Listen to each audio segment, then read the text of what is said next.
Hey everyone, welcome back. Thank you as always for joining us. This is Miguel Antonio Barragan, aka Fight Fiend Migs, joined as always by my co-host Andrew Don't Get It Twisted Lapache, and this is the Mad Boxing Show, or Mad Boxing for short. Thank you once more for joining us. All right, so apparently I was having some technical difficulties yesterday. We tried recording the show, and for some reason my laptop decided to not cooperate, and it kept connecting and disconnecting, connecting, disconnecting to my Wi-Fi. So we decided, you know what, let's just go ahead and let my modem rest a little bit. I unplugged it, and here we are again. So hopefully nothing happens this time. We don't have any sort of issues. Of course, fingers crossed. We're probably going to end up jinxing ourselves anyway. But regardless, we're going to try to get through this because That's the extent. to talk about. That's the extent of our technology knowledge. Is we let the modem rest. Yes, yes. I almost put it under my shirt and blew on it like a fucking Nintendo cartridge and be like, all right, I think this is how it's gonna work. But that's I mean, hell, you call, troubleshooting telephone number and they're like, have you tried disconnecting it? Like, I should have done that to begin with. So yeah. That's the first step of troubleshooting, in case something doesn't work out. Excluding It's funny. life support machines. You don't fucking like, all right, let's go and play this one and see if it works. But thank you for your patience, of course, and understanding because we are recording this on a Monday evening as opposed to Sunday. But hey, it kind of benefit us because there was some boxing last night, last Saturday or Sunday evening. We're going to add it to the show, of course, the results with Clarissa Shields, and we'll definitely talk about that, of course. But of course, the fight of the weekend, David Benavidez versus David Morrell. We're going to get into all those details and the pay-per-view card, of course, the co-main event, and so on and so forth. What's next? Some announcements that we saw today that I still can't quite believe. So I'm gonna, take it with a grain of salt. But we're gonna discuss them. Before we do that, Andrew, what's going on, dude? How you doing? Hey, what's up, Miguel? Yeah, doing good. Had a slow weekend. Stood home, watched the fights. So that was about all we were doing here, and went to work today. All right. Yep. Sounds like an easy. Have you had a coffee? Are you awake? Are we? Yeah, I'm All right. getting there. I'm getting All right. there. You're the only You person I know know that what? drinks coffee in the evening, by the way. You know what? Mm. Uh, what time did Clarissa start? Because I fell asleep. I'm sorry, Clarissa. I wake up. It's like 12:30 at night. I watched the highlights. But no, she put me to sleep, dude. Clarissa did it. There were a few highlights, but it was around the time that we started recording our show, which is 7:30ish, 8 around there. That's around the time that the fight. I mean, I don't know the exact time specifically, but it was around that time. Um, but yeah, I mean, Yeah, we can talk I about it, seen but it. yeah, I there was seen it. two major highlights. Um, you know, Other than that, that was kind of it. But we can include it, of course, in the news because very rarely are there any fights on Sundays, and this one was on, and it was free on DAZN. So I'm like, well, fuck it. I have literally nothing else to watch on a Sunday evening besides, of course, recording the show. But quite frankly, there's nothing else on. So I'm like, you know what? Let's go ahead and watch some boxing. And the other card bouts weren't half bad. So I was like, all right, I'll catch it. Um, you know, that arena was kind of empty, but the people showed up for Kinda it. empty. Yeah, I mean, they cut off a certain area, right? They try to cover up with the curtains. I get it, I get Yeah, it. that But was bad. I don't know where they had that fight at, but yeah, give some fucking well, tickets away. it was Jesus. Michigan. It was where she's from. I Oh don't know if it was wow. Detroit, but specifically, but Oh, she went back to her homecoming. Basically, that was what it was. Michigan. So there's where it took place. Flint, I think, is where they said she's yeah, from. I'm she's not from sure if Flint. there's Yeah. where the fight took place exactly, but there's where she's from. Well, I blame that on her team though. Yeah. Yeah. If you try real hard, you can get more people than the lower what ice ring. It looked like it was an ice ring or something. I don't know. They were like in a lower bowl. Mhm. I mean, it didn't seem like it went too far out of that Yeah, for it that really beat. it didn't actually. I mean, heck, yeah, and you know what? I was getting I was getting emails about the credentials for that, so I'm like, you know what? If I was in Michigan, I'd go. Of course, I'd go, but of course I'm Yeah. not. Las Vegas, several states away. Have you ever been in Michigan, by the way? I visited very, very briefly. A couple of jobs ago, I had to do some. I think I might have told you, right? Doing some driving. One time, I went up there to Michigan very briefly just to pick up one of the shuttle Nice. buses, but it was like dark and it was like in front of this lake. It was kind of scary. It was like horror movie type scary. We didn't stay there very long. We just went there, picked up the bus, and went back to Indiana, crossed the border back to Indiana, or not the border, the state line. But yeah, I kind of wish more people would have showed up for Clarissa. Oh well. But she did make history, and we all got to see it on. Let's see what the numbers did as far as like watching it on DAZN, right? Right. Right. All right. Well, before we get into this, because we were going to talk about it briefly yesterday, we have the Super Bowl this weekend, right? We have the Kansas City Chiefs, defending champions, right, taking on the Philadelphia Eagles. That's going to take place Sunday. I don't know what arena. Do you know what arena or not arena stadium? Do you know where it's going to be at? Is it New Orleans? Yes. New Orleans. Yeah. Yep. Okay. What's that stadium called? Is it the Super something or other? Super. It used to be, isn't it like the fucking Caesar's Palace place now? Oh, geez, is that what it is? I don't know. Oh yeah, bro. I think like Caesar's bought that place. Oh, damn. It's like their emblem is on the roof or something. Oh shit! Wow, I did not know that. Yeah, football is totally okay with gambling. They got Yes. gambling. They got gambling on the commercials. They got gambling on the billboards. Gambling on the ceiling. They got the line on as it's their commentators are talking. You can see lines going on underneath now. All in on the gambling. I mean, they might as well. It's been happening. It's not like they can fight it at this point, really. But I know, it's not the Raiders. But are you rooting for anyone in particular, Andrew? Do you care if it's Kansas City or Philadelphia? I'm like the rest of America, besides Kansas City, Missouri. I think we're all going for the Eagles this time. Everybody's an Eagles fan right now. Don't want to see the three-peat on a team that just seems to be on the right side of luck when it comes to these referee calls, these referee flags. They're just always on the right side. Seems almost scripted, it's like a common word right now used in the NFL. But so I think everyone's going for the Eagles. I got a brother-in-law, my brother-in-law Rich, he's an Eagles fan, so it's easy to root for the Eagles when you got family that's already, even though they've had a great run, the Eagles. They're Super Bowl winners not too long ago. They have a loss to the Chiefs, so there's a storyline there. This is a Okay. rematch between two teams, and not only that, the coach,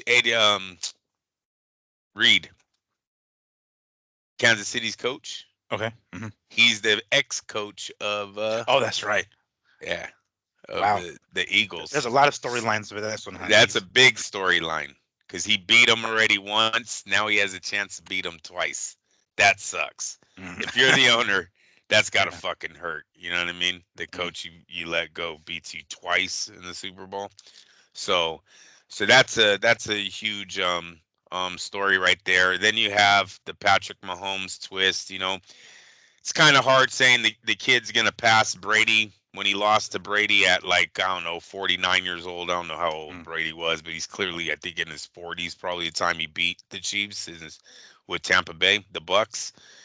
But the kid's getting there. He's making his own path to greatness, right? To being considered the GOAT. I think he's been in the league 7 years. This is his 5th Super Bowl. Wow. Damn. That's Yeah. that's Hall of Fame shit, right? I mean, like it's at the very beginning. In but 7 years. Yeah. If you go on the timeline of like the last few quarterbacks, shit, Aaron Rodgers is still playing. Is the guy retired yet? Brady played in his 40s. Manning, all these guys played a long time. This kid's done this in 7 years. And I might be wrong on the numbers, but he might even done it in less. But it's a very short period of time that Patrick Mahomes has this many Super Bowls and a chance to already have a three-peat in football. It's kind of it's and never three been in a done. row, right? Like three. Never been done. Jeez. Yeah. Wow, this kid's got yeah. I mean, I've watched my fair share of clips on Instagram and TikTok. The funny the funny commentators, like, oh no, you can't come that close to my boyfriend Mahomes and stuff like that. It's hilarious, dude. I love these fucking. But along the lines of what you're saying, they sure as hell happen to fall on the right side of some of these calls, huh? Yeah, yeah, especially this year. This year because the light was on them so much, right? Hmm. It was like they were nitpicking everything. I don't know if it's real or not. You know what I mean? Yeah. I highly doubt that the NFL. Listen, I've always told all of the diehards from FightNet know I've always said that they play odds. These guys, they're like poker players. They're Hmm. mathematic, you know, geniuses. They know where to put a quarterback to put him in the worst odds of completing a pass. They just do. And then it's like simple. They know on a third down if you throw a flag and give an offense another 3 plays and make a defense have to do 6 stops in a row, Hmm. that the odds immediately go down that defense is going to get six Hmm. fucking plays right in a row. Hmm. So it's odds, you know what I mean? They're not Sure. totally fixing it, but they know how to put the odds in their Yeah. house's favor every single time, right? So, what the real scary part about gambling is when you come down to those the point spread, man. When it's Mm. freaking they got 1 point and then they win by 1 point, they win by a point and a half. When it's shit like that, it's like, that's what really. I feel sorry for those gamblers that bet the point spread. Hmm. That fucking thing would get you every time. Yeah. Um, yeah. But no, I don't think it's scripted, as in, because the players are always tell you, oh yeah, you wanted me to. They told me I was gonna break my leg. They told that guy he was gonna blow his knee out in week 3. Like, come on, no one's doing it to that extreme. But Yeah. to say that the refs know when to throw one of those yellow flags, that's not hard to believe. That's Yeah. not a big. That's not too much of a stretch, right? That's not a big conspiracy there. It's like, Yeah. come on, dude. Well, definitely looking forward to seeing how this game turns out. If I have nothing else to Eagles. do, I will. The Well, they're the Eagles will underdog. fly high. Of course, we want to root on the underdogs, right? That's generally how it works. We want to see them, the small guy, beat the big guy. In other words, which we will talk about a little later on, actually. But that being said, we had a pay per view this weekend, did we not? David Benavidez taking on David Morrell in a light heavyweight unification fight to some degree. I don't know if it's interim belts. I think that's what it was. But we had a pay per view this weekend, and they're PBC. As much as we want to clown on them, they're the only ones putting on pay per views. We haven't seen a top ranked pay per view in a while. We haven't seen a Golden Boy pay per view in a while, and we were in the middle of talking about it yesterday before my damn internet started acting up. But you did mention that house looked pretty damn packed, right? It was T-Mobile Arena, and It was nice. for Yeah. for as much as we talk crap about the PBC, when they come through, they come through. That arena's fucking packed. I don't know. We're 1 day or 2 days removed from the fight. Usually by Tuesday, Wednesday, we start to get more numbers as far as like live gates or pay per view wise. So it's still a tad bit early on that, but we will, most likely talk about this next week and bring it up because usually when it's a success, PBC will release the numbers. When it isn't, they try to keep them under wraps. So that in and of itself is a bit of an indication of how successful the pay-per-view was. But if you've been if you haven't already seen the results or you've been living under a rock, David Benavidez defeated David Morrell by unanimous decision. It was a little funky of a fight, with a point deduction here, a knockdown here. We'll get into those details, of course, momentarily, but Not it a was real knockdown. well, not a real in the sense that Benavidez was hurt. Definitely not in that sense. But at the end of the day, the question that's asked with knockdowns is, would he have gone down if the punch didn't land? It was more of a block, but the punch sent him down. No, wait, but It was didn't their feet get trapped up? they did, but it was more Benavidez's fault. If you see Benavidez's foot was on the outside, all Morel did was throw that hook. It's like, all right, I threw the hook. Your foot was And there. it hit him in the back. That was Yeah, and I don't even think it bogus. really hit him. I think he That blocked was it. They so hit it like his elbow. bogus. But again, it's that swing that sent him down. And even the referee had to like take a quick look, outside to the ref on the outside to start counting or not. But there was more to the. Oh, go ahead. Yeah. They show something besides the knockdown. I think they bring that knockdown back. Isn't there replay in Las Vegas now for knockdowns? Ooh, I don't know. At I'm the not end of sure. the fight, doesn't or at the end of the round, isn't that when he hit him late? Oh yes, yeah, Yeah, so see, they showed that. It's almost like they gave the point back to him, so they're like, all right, we'll get away from the knockdown. But I think if that point never lands late, that punch never lands late, they would have went back to that knockdown on the replay and been yeah, like, wait a totally. minute. Well, Yeah, I that mean, that technically, wouldn't it still have been a 10-9 round? I mean, it would have given taken away the advantage of a 2-point round for Morrell. But if Morrell was still winning that, because of the knockdown, it's a 10-8. But with the point deduction, it's a 9-8. So it's still a 1-point win for Morrell in that round, not a 2-point. it would be nice to see. I didn't think Morrell was winning that round though. I mean, you'd have to be giving him the round for the knockdown to do that. So it would be nice to see what the scorecard. We'd have to. I'm going to look that up later on. Yeah, I'll try to find the scorecard to see what the judges actually gave for that round. But yeah, that punch at the end I thought took away from the knockdown. But yeah. sorry, I get jumped ahead. That's all right. Sorry. That's all right. We got plenty of other fights that were on that pay-per-view card, which of course we're gonna talk about. But the opening bout of the pay-per-view, Jesus Ramos versus Jason Rosario. Um, it was all right, right? I mean, it was a okay fight. Rosario seems like, you know, he seems to always want to look for the door. In other words, he gets hit and he's like, okay, that's enough. He's gonna pack it in. And it happened with this fight here against Ramos. Although I will say the stoppage was a little premature. No, the referee kind of jumped in at that weird time to stop the fight. It looked like Rosario was still in it. You remember the fight, right? That was the first fight of the card. Bad stoppage. I mean, at that moment. No, happy with that we got over that fight. You're just happy it ended. Like, let's just get it over with. What a dick. Like, no, I wish the referee would have disqualified them both in the first round so we can get to the next fight. Um, what's the young man's name that got stopped? Jason Rosario. Jason Rosario, new look, same fighter. Can we get over this guy? He's like, maybe if I change my hairstyle, they won't know that I'm the guy that Yeah. been knocked out a few times. Nope, the other guy's been knocked out a few times. Gotta go. Yeah, precisely. Jesus Ramos. This fight took place at middleweight, even though they're both natural 154 pounders.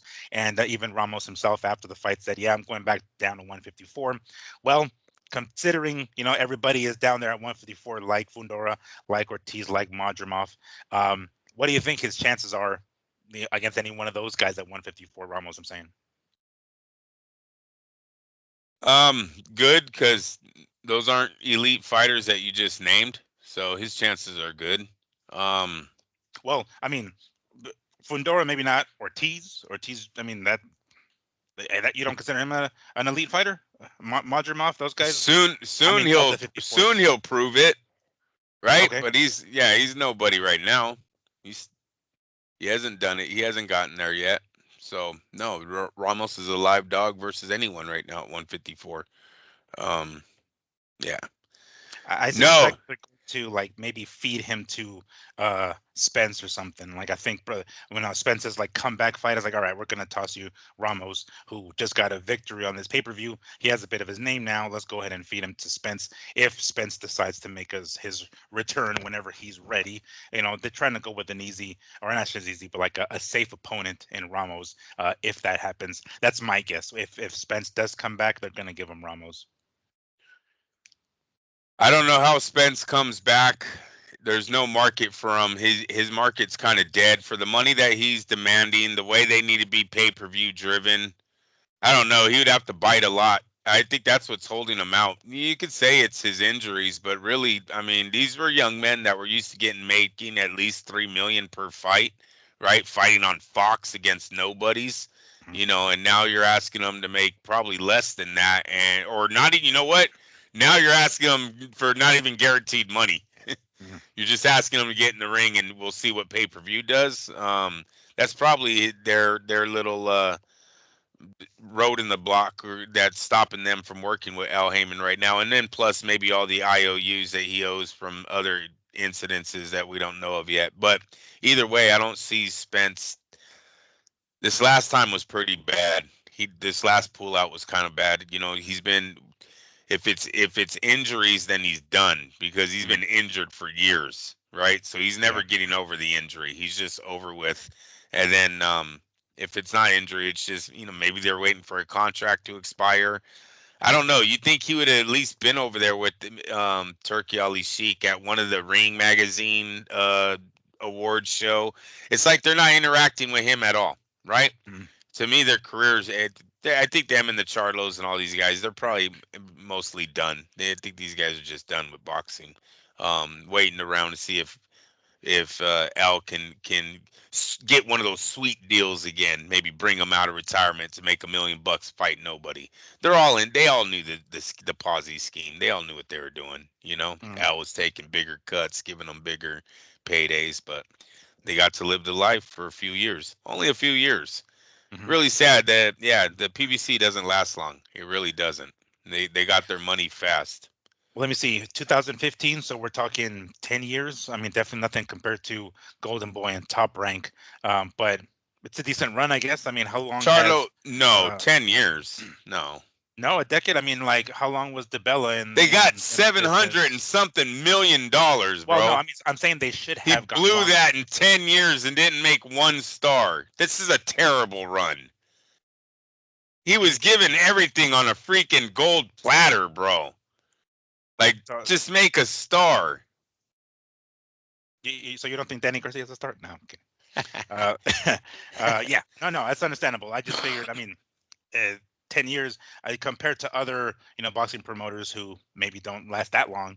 These guys had the only reason they probably did last as long as they did was because of the amount of money that they did fucking were bleeding basically.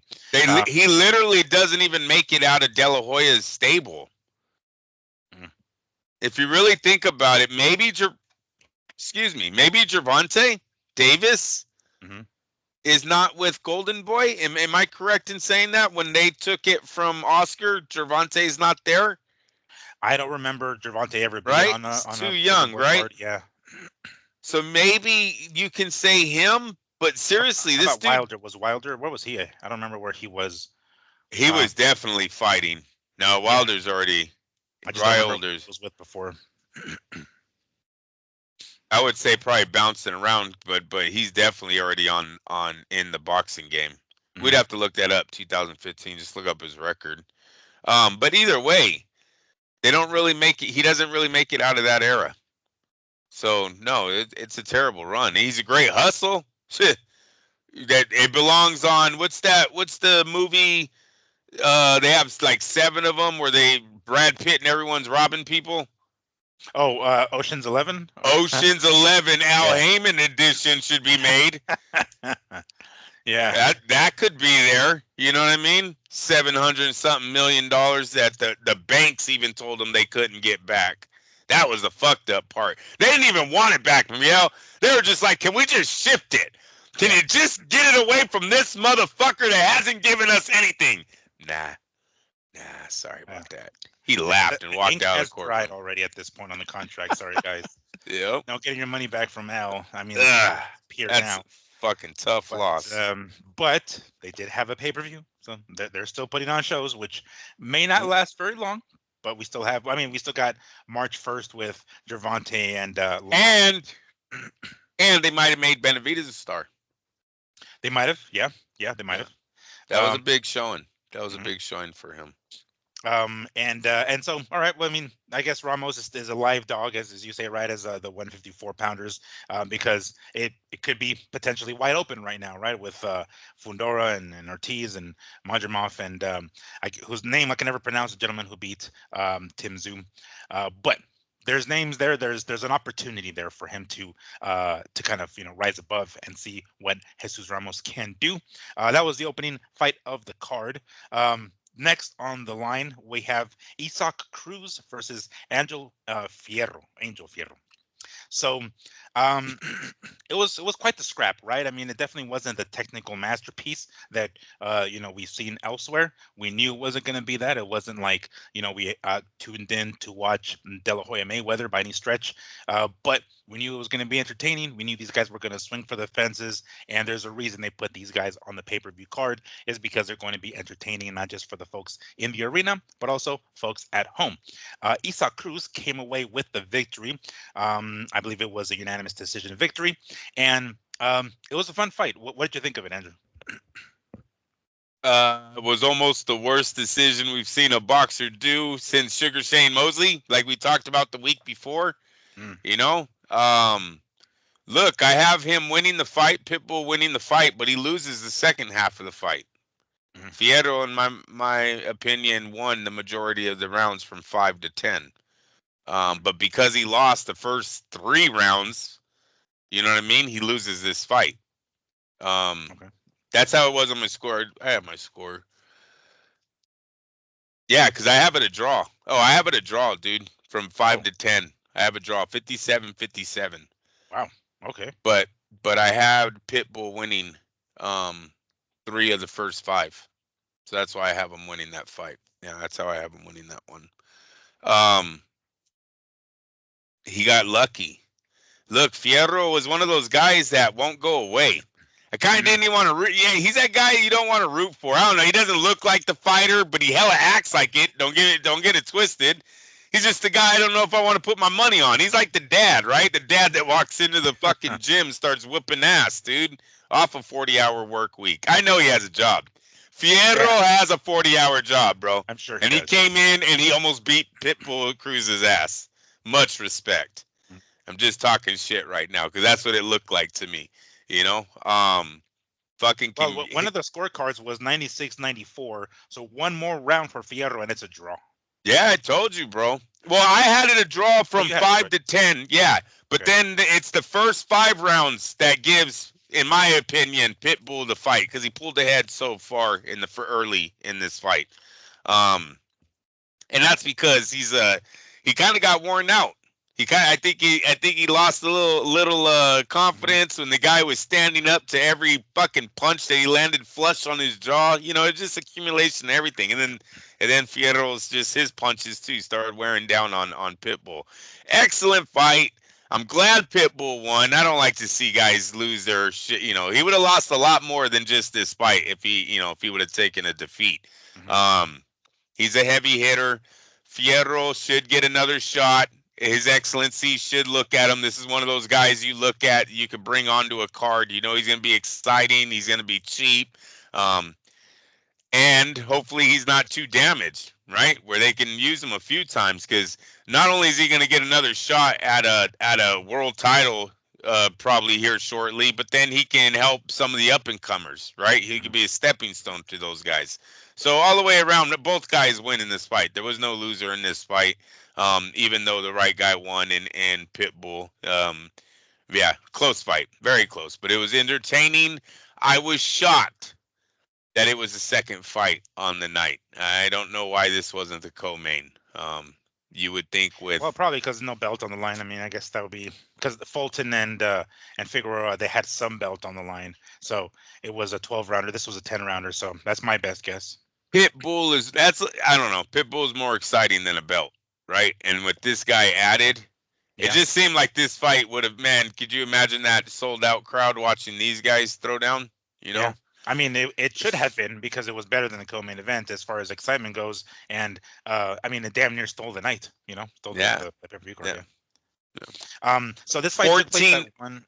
plus 1,400 punches were thrown in that fight Oh in shit! 10 rounds. See, that's what we were expecting with fucking Fulton and Figueroa, but we'll get to that here shortly. This fight took place at 140. Is it safe to say that Cruz just doesn't have the pop at 140? I mean, yes, he did KO Rolando Romero, but I mean, it is Rolando Romero, and then he loses to Valenzuela, Rayo Valenzuela, and then he wins this one, but by decision. Both of those two recent fights go into decision. Should he just go back to 135? I mean, I know where there's everybody is coming up from 135 going to 140, 147. I mean, when the initial news was posted or reported online that Devin Haney and Ryan Garcia were going to have a preparation fight before them meeting later in the year, it was initially said that it was supposed to be Cruz against Ryan Garcia. That went to hell, right? He ended up not going, and from the story that has been reported, he wanted to concentrate on this fight February 1st before thinking about Ryan. Well, he won, but now Ryan got himself another opponent, ironically, Rolly Romero. But is it safe to say that he doesn't belong at 140? He should be at 135 again?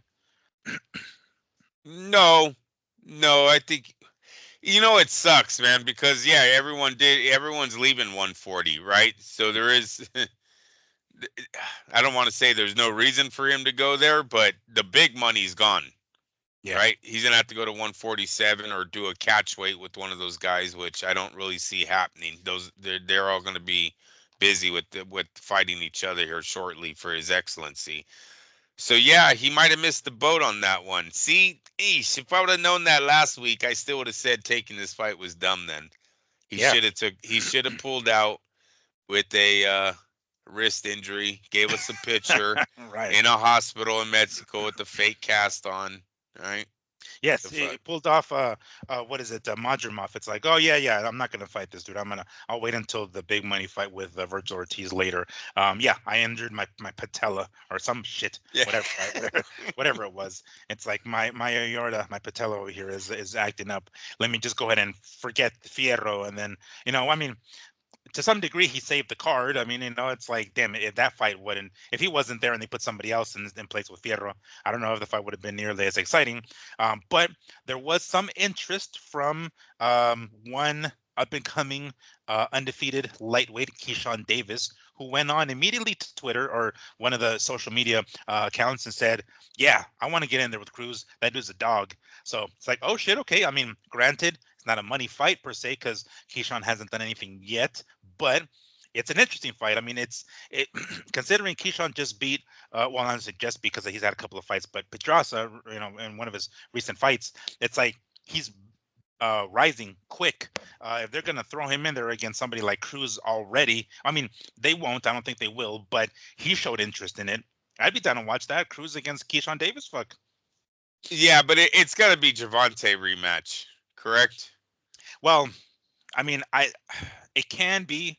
I guess it sort of depends how this fight with Lamont Roach happens or goes down March 1st. But that's we think it will, right? I mean, that's what we're thinking. But I don't know as far as any reports or anybody saying that this fight is actually going to happen. Because I mean, just by Gervante's language, it doesn't sound as though he's too interested in the rematch with Cruz. But we may have it. Who knows?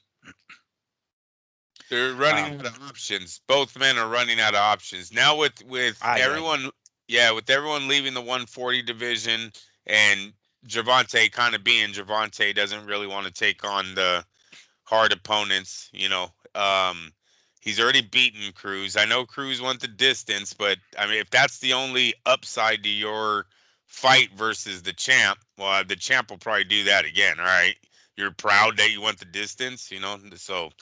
I don't see Gervonta being nervous about that, especially if the money's good. And I think the money's good with Pitbull.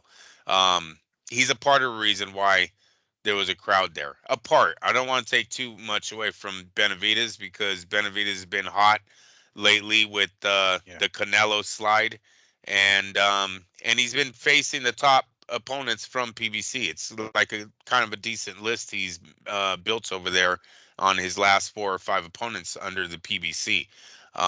So when you add in the fact that Canelo dodged him, what seems to be a dodge, Right. right? Um, um, it looks good for Benavidez right now. Benavidez, how I've been talking about timing.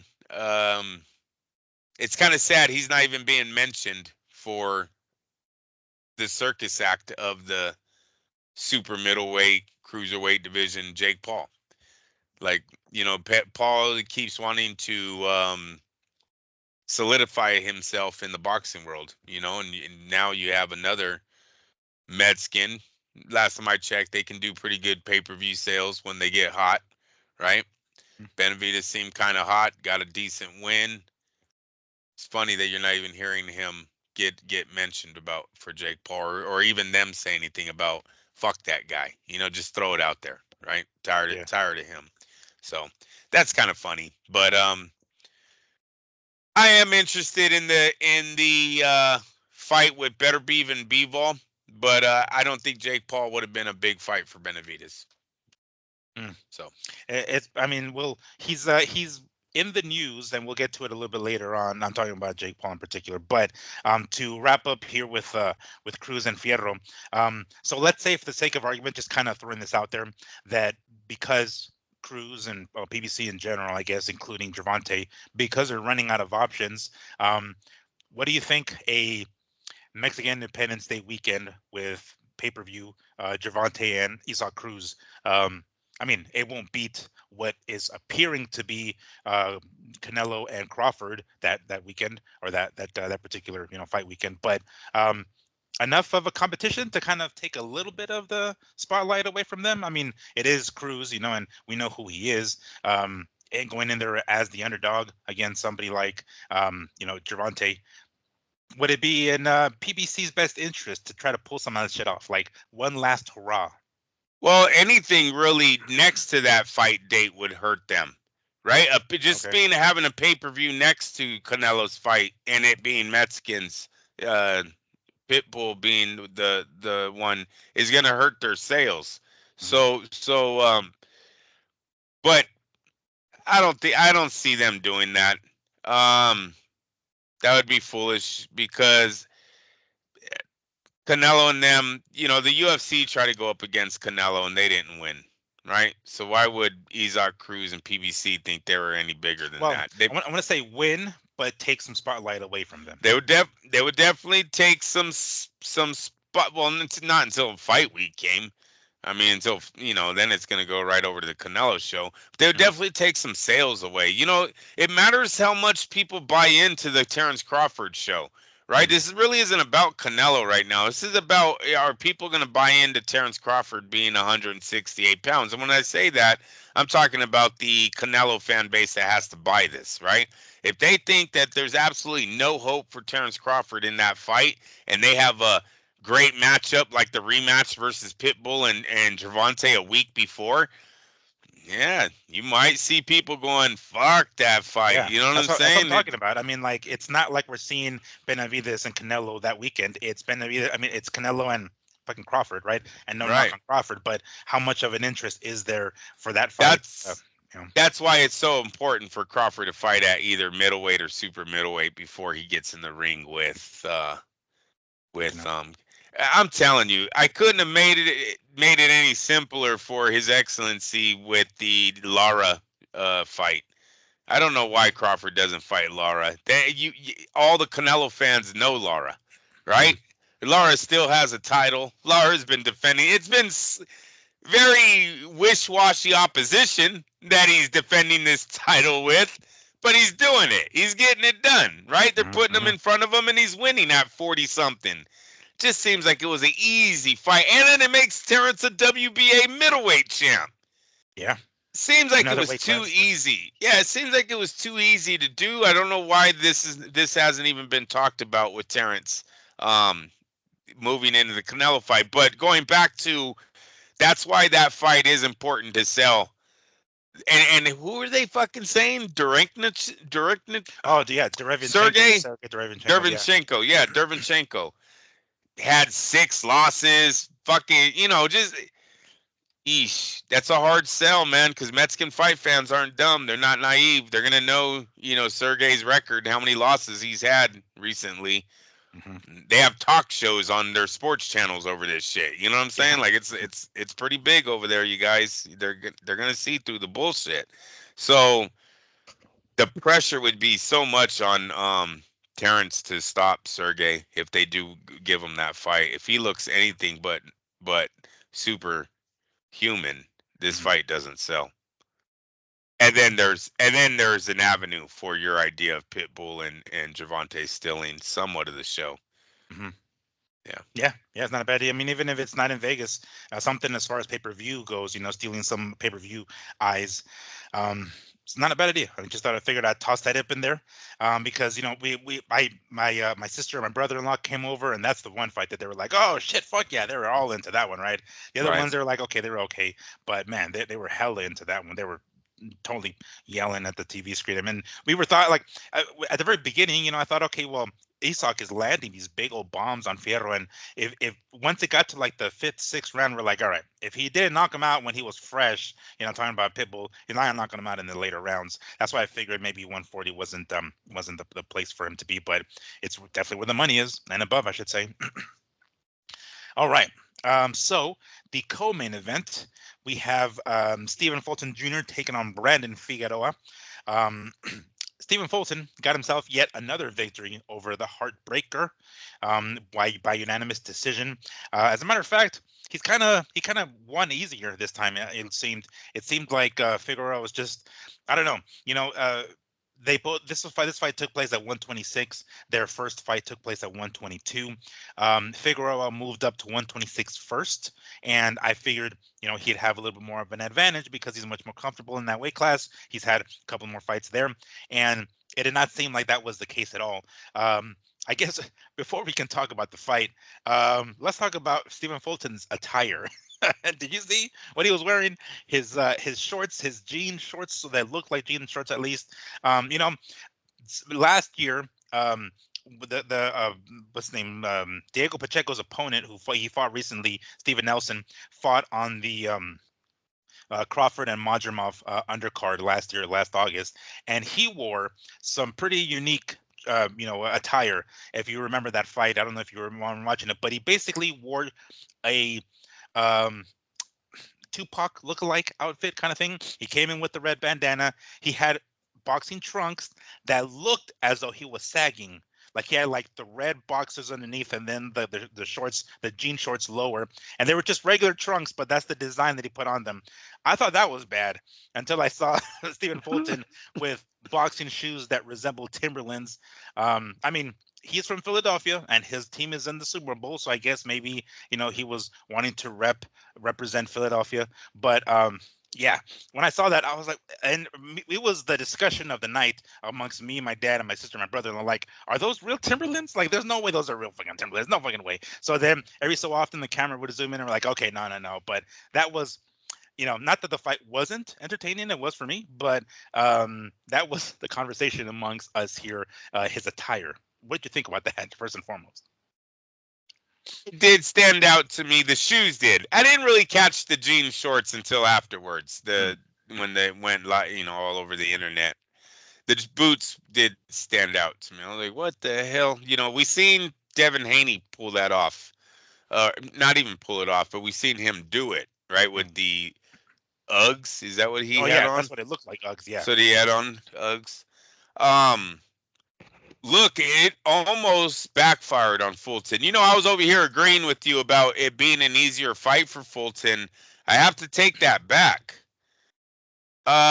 Going into round 11, so through rounds in 10, I have it 95-95. I have this fight a draw.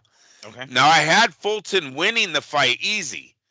But then he gets tired, like in round 7 or so. He gets something happens where he just gets bored. I don't know. And he starts letting Figueroa come on. And I remember I texted you, if Fulton don't get off the ropes, he's going to lose this fight. And I gave him the rounds 11 and 12. He gets off the ropes. He goes back to boxing, and he wins 113-115 on my scorecard. So he almost blew it. Yeah, he almost blew it in round. But it wasn't as easy as I thought it was, right? Because in round 10, I have fucking Figueroa's right there to win. Going into round 11, excuse me, I have Figueroa right there at a draw. Mm. So he in my eyes, Figueroa did make a comeback. But then Fulton just got off the ropes and started boxing again. I did notice Figueroa didn't seem the same. Look, all these guys, they hit a point in their career where they're over the hill, and that's the style that Figueroa has always brought in. He was never about technique, right? It was neither of them, neither him nor his brother. yeah. So it could be just simple point, fact that he gave it his all, but his all just isn't good enough anymore. He was always limited on power. It was always about punching output more than power, and that if that starts slipping, then it's going to be a tough road ahead for him. Um, but yeah, I did notice that he was off on that night. With that being said, he had a chance to win, and hats off to Fulton for pulling that together in the last 2 rounds to get that W. Because it looked like he was gassed too. Could have been the shoes, right? These guys are trying to all do their own little special designs. You know what I mean? Um, let's hope they're getting them made. I don't know. Let's hope they're getting them made through a boxing company that knows how to make boxing shoes. And it's like, no, even though they look like that, they're 100% Yeah, I have to assume that's what it is. the same shoe that Sugar Ray Leonard would wear. Yes, somebody mentioned it. One of the color commentators talked about a specific shoe maker who was like designing certain shoes, and in particular for Devin Haney and Ryan Garcia for their fight. So, I mean, not that that person was involved in his shoes per se, but And Devin lost though, like that. So I don't like Devin's shoemaker. Well, I'm saying the one that's gonna. The one that's coming for their fight, he's gonna do the whole get up. But yeah, no, I hear that. That's when I see shit like that, sometimes I'm like, I don't know what the hell Devin thought. Who gave him the green light, or who thought that was a great idea to wear those fucking, I don't know, leg warmers or whatever the fuck it was that he was wearing that night. But it must have not helped him because his legs were gone that fucking fight. But yeah, that was hilarious. That was hilarious. Like, no other sport are they customizing their shoes, dude. They might paint them.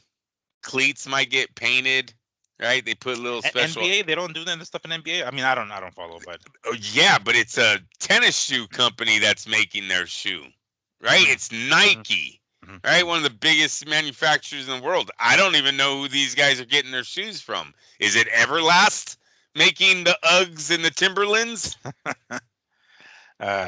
Yeah, if it's Everlast, then is it Title Boxing making these? Mm-hmm. Well, then maybe maybe then I'll be like, all right, go ahead and get your crazy shoe design on. And even then, these are glove makers. Who the fuck? Maybe they don't know jack shit about shoes in general. You know what I'm saying? Like they know. But they have shoes though, right? So they have a department in their company. You know what I mean? Where this other guy, if they're just going to some fucking dude on the street, he might be like, oh, man, I looked up the design online. Yeah, boxing shoes are so easy to make, bro. Don't even worry about it. I don't, then we have an issue. In no other sport do they do that. No other sport. You might see some airbrushing. You might see Nike come out with the new shoe. But, dude, don't a lot of the kids in the NBA either wear Jordans or Steph Curry? Don't they wear like the other superstars' shoes? Some guys wear Kobe's probably. Like, no, they're still wearing, shoes made by tennis shoe scientists. I don't know, real professional makers that have studied this shit. Sure. I'm sure the guys that make the number one boxing research on why they're number one boxing shoe.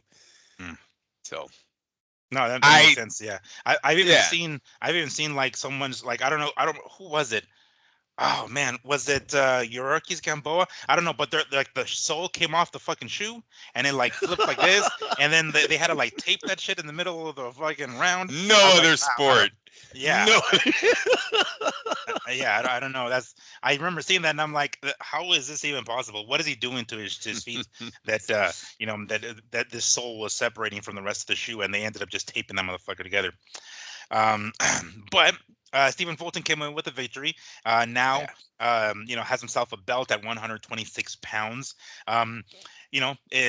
Maybe he's putting himself or has put himself in a good spot for a potential rematch with Inoue later on. If Inoue decides to move up to 126, it probably won't go good for him anyway. But there's plenty of other champions at 126. How do you think he matches up with some of the other guys? I'm gonna try to pull up here who the other champions are.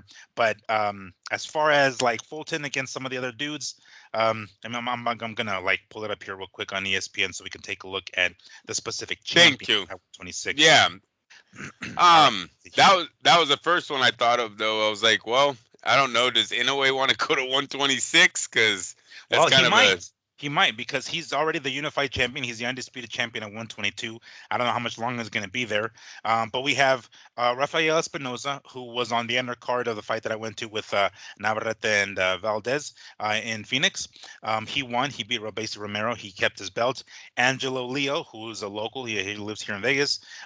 Short English dude, Nick Ball. And then now Stephen Fulton. So those three guys, I mean, I don't know. Steven's a pretty good boxer, man. I don't know. Rafael Espinoza might give him most likely will give him the most trouble because of his height and reach. I think he stands up pretty well against some of the other champions. yeah. Nick Ball. That's a European guy, right? He's from the zone. Yeah, English dude. Yeah, short, kind of So stocky. yeah. So you got some decent paydays there. He can fight Nick Ball. He's a live fighter with both of those guys, Espinoza and Nick Ball. So that's some good paydays at least for him, right? With Mhm. fights that he can win. The Fulton that we've seen on Saturday can compete with these in this division. The Fulton that we've seen against Inoue might have been on his way out of this out of boxing. Mhm. So what a comeback that he brought on. That's not a hitter's list right there. Those are decent fights that he can win. I like the Espinoza one. That's one of those gems for some kind of main event. Someone's got to give that to His Excellency as this could be a real addition to some kind of big main event. You know what I mean? You put on Mhm. Fulton and Espinosa on the undercard. Everyone loves. I'll be Bob Arum. Everyone loves an American versus a Mexican, right? You always Yeah. bring back that Chavez Taylor rivalry right away. So Yeah, and very not good. just a Mexican, not just an American, but he's black. A black Yeah. American. That tends to be the case a lot. I mean, You even went with full Bob on me. well, I'm just saying, like it's like he's already salivating. He's like, oh, we're gonna have another one of these. I can't do Bob very well, but that was trying to mimic our homie Lee Hanish with his Bob. Like, he's a singles hitter. But yeah, that I mean that's very common, and most likely will end up happening in the 126-pound division.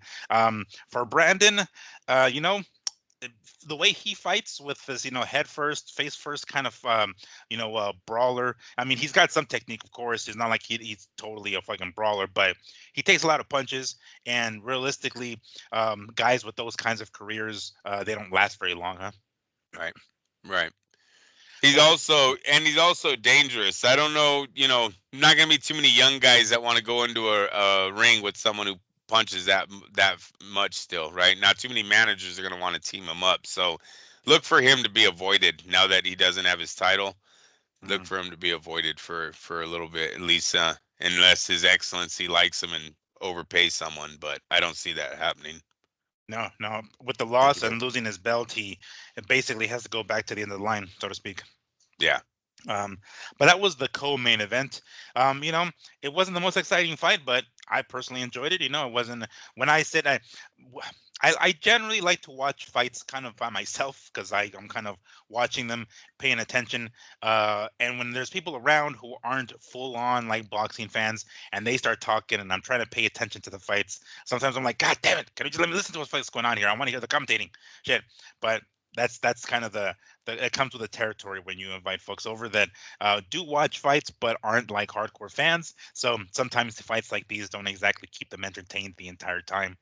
It's understandable, but I was glued to my TV because I was fortunate enough to be invited to a gym to interview Brandon Figueroa and do that, which is on our YouTube channel. Make sure the guys check Nice. that out. But it was cool. It was cool. He was answering questions, and as a matter of fact, I asked him. I was like, "Do you think you have to stop?" Because somebody else mentioned stopping Fulton, and he he said something along the lines of like, "Well, I'm going to make a statement, yada yada," and then I kind of interrupted. And I was like, "Do you think you have to stop him? Like last time, you basically fought your fight, and you still lost the decision. Do you think you have to stop him this time?" And he's like, "Well, maybe. Made it clear that he wasn't going to go in there looking for the KO because that's usually the bad idea, but." I don't know what the game plan was to begin with. He did what he could um, put Fulton in the corner and cut off the ring, but Fulton always, one way or another, was able to get out of there and ultimately got himself unanimous decision victory. And looking at the scores, 117, 111. Shit. All right. The other two were 116, 112. I believe that was the case, 116, 112 before in their first fight, but like I think it was like 115, 113, the last one, and that's what gave it to Fulton. Then here it looked like he was ahead quite a bit. Yeah. All right, now the nitty gritty, the main event, the juice, the meat on the bones, right? This is what we were waiting for. We wanted to talk about the most because there is a fuck ton to talk about this fight here. We as we know, David Benavidez defeated David Morrell by unanimous decision. Since they're both named David, it's much easier to just say Benavidez and Morrell. So that's the direction that I'm gonna go. Make sure that I don't accidentally say David too many damn times. Have you remember that movie Lost Boys from the '80s? Yeah. Right. Yes. Cool. So apparently, the one of the main characters, right, Corey Haim's older brother, his name is Michael in the movie. Apparently, his name gets said way too much. Like if you count how many times they said the name Michael in that movie, it averages out to like literally every 2 minutes, and that's the average. That's how many times they say it. So there's a pretty good chance we're going to say David during this next hour quite frequently. So it make things a little bit easier if we just say Benavidez and Morrell instead of David, because of course that is both their first names. But Benavidez defeated Morrell by unanimous decision. And then these were the scorecards: 115, 111, 115, 111, and 118, 108. One of our predictions, I guess Andrew's first, was that Morrell wouldn't get past 5.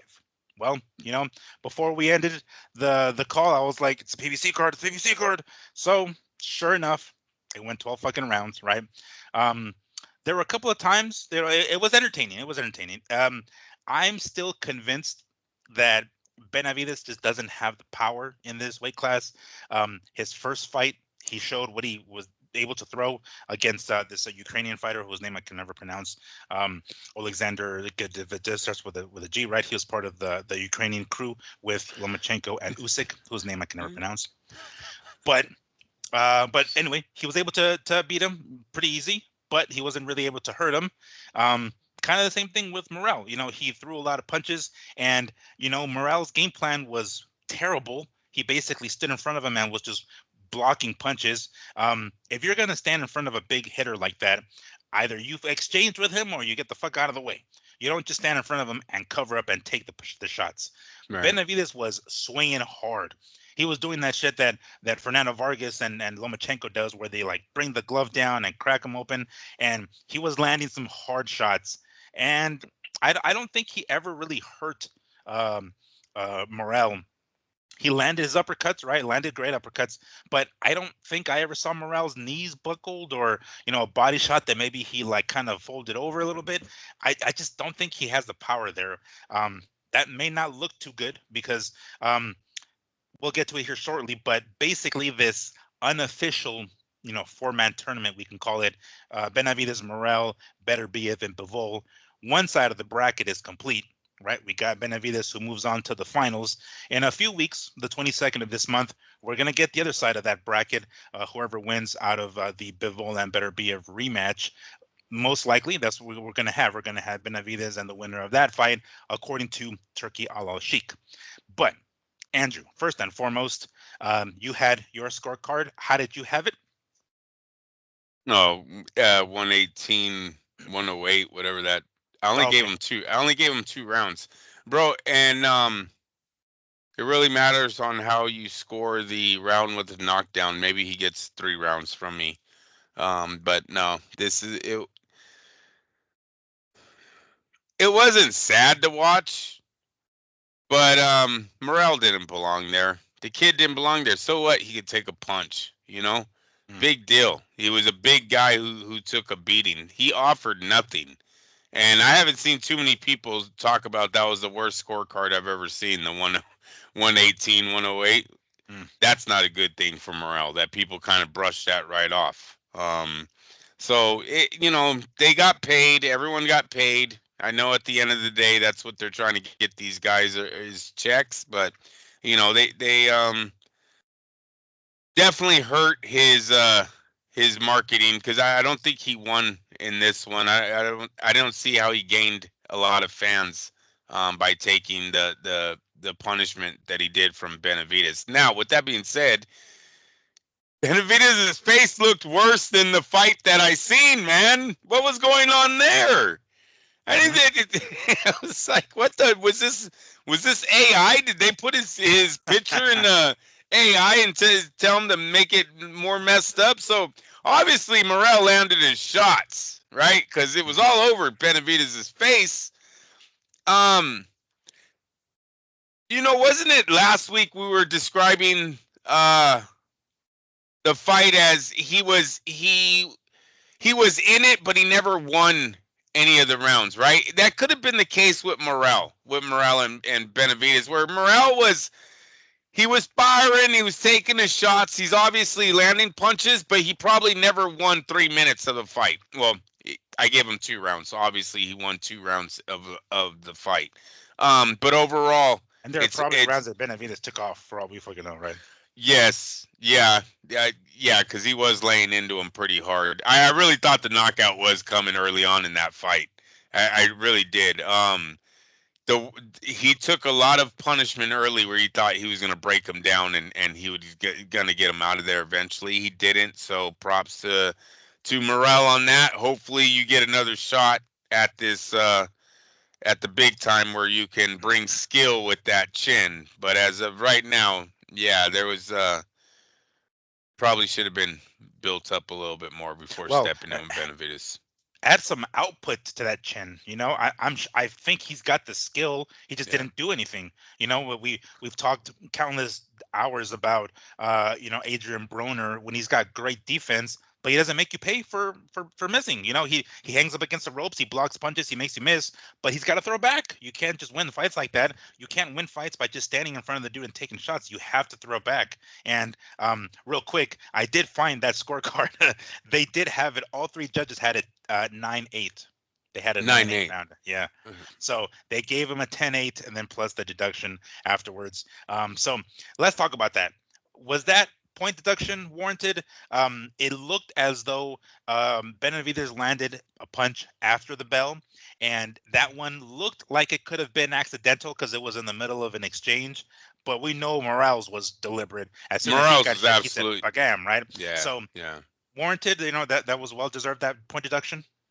Yes, because it could have ended the fight, right? If he would have hit, if he would have hurt Benavidez right there, that would have, it was a sucker punch. It can't.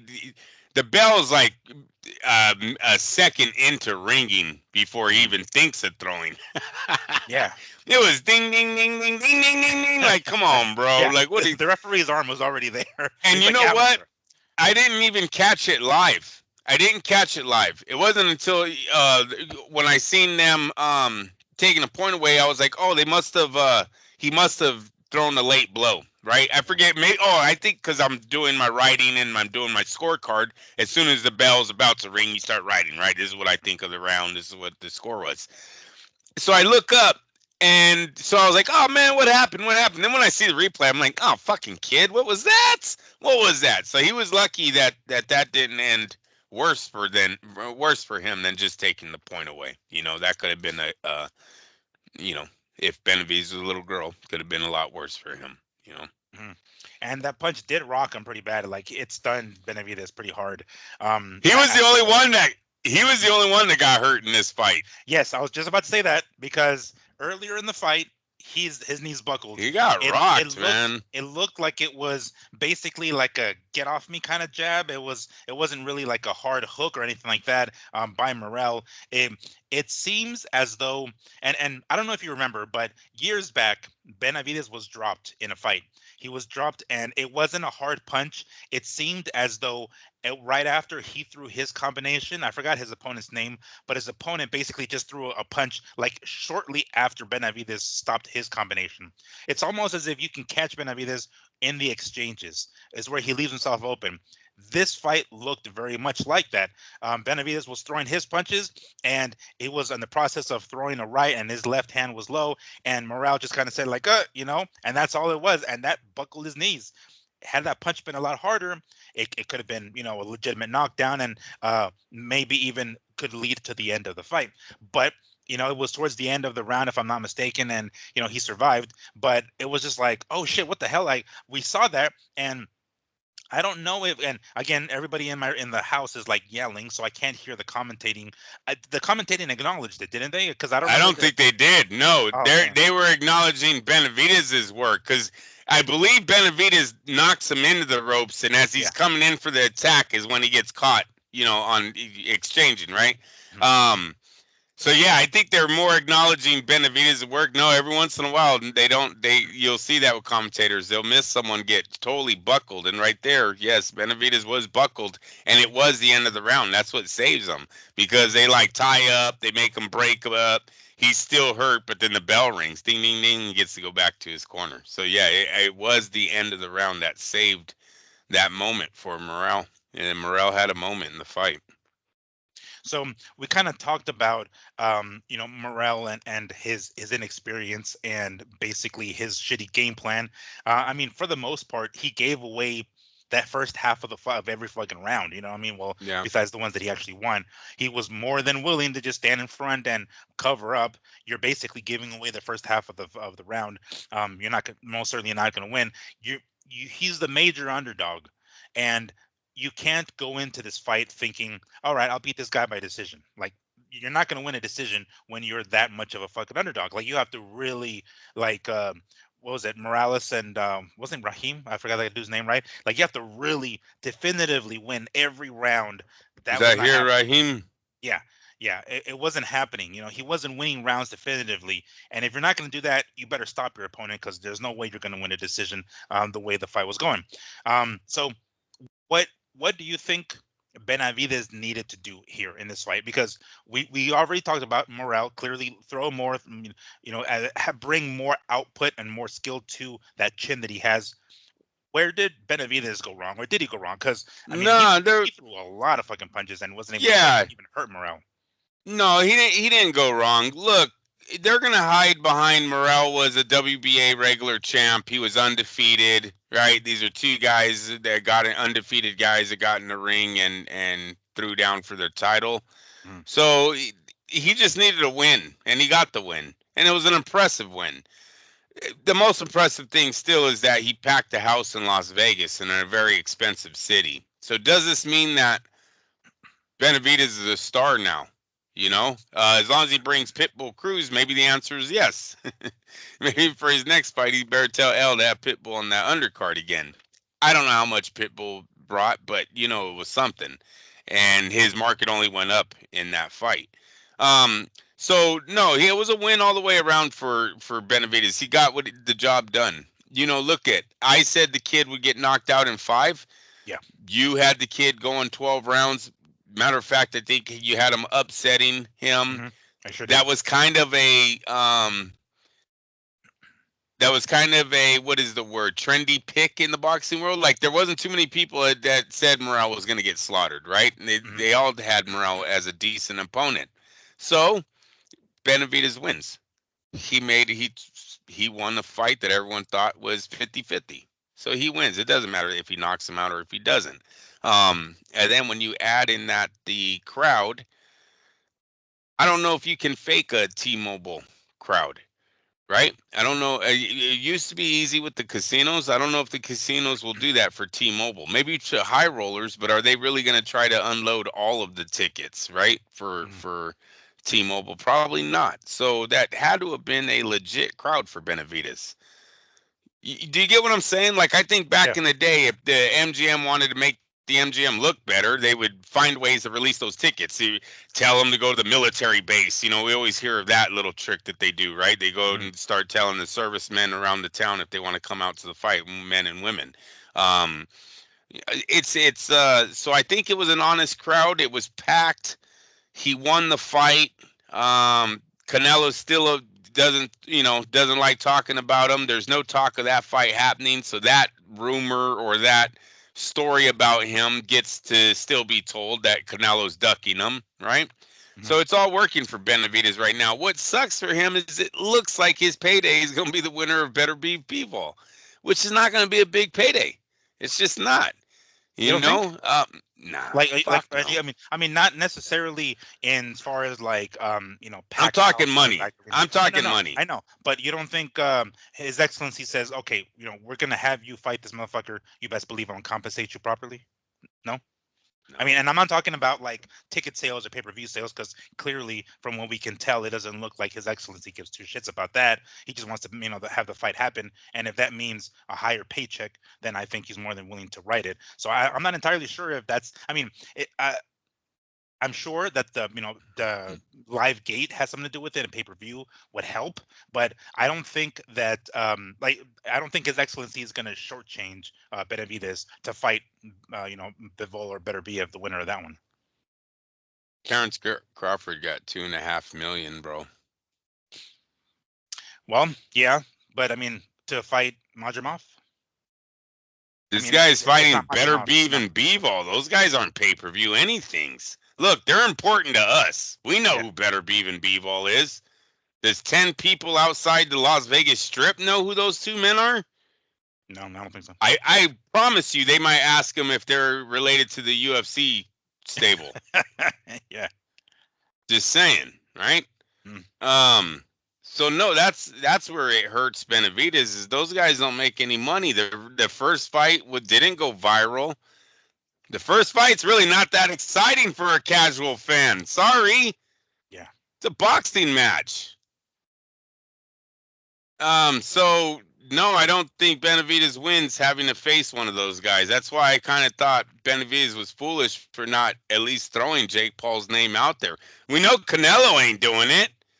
And I'm not knocking Canelo. He doesn't have to do it. The guy's gonna make 200 million fighting a fucking welterweight here in a few months. Like he's winning, baby. He's on Win Street right now. It's everyone else that's looking for fucking pennies. Yeah. Um, so that's why I was a little like I'm surprised he doesn't even try to go after Jake Paul.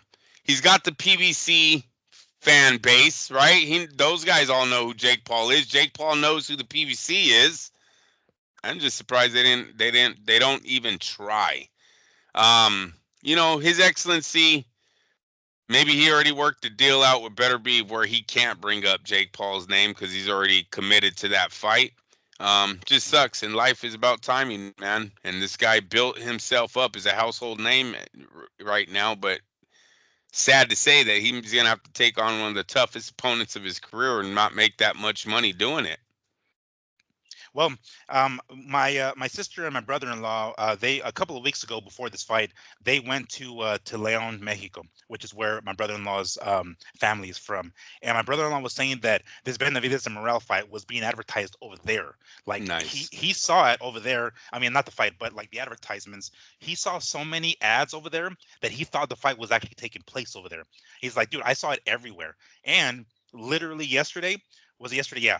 I was talking to my pops and he was watching a soccer game that took place Saturday night, the same, or it might have been Friday, but they were advertising it at the soccer game. Like if you look at the sides of the soccer field, it was like, the scrolling thing, right? And it was said like, Morrell, Benavidez, Morrell.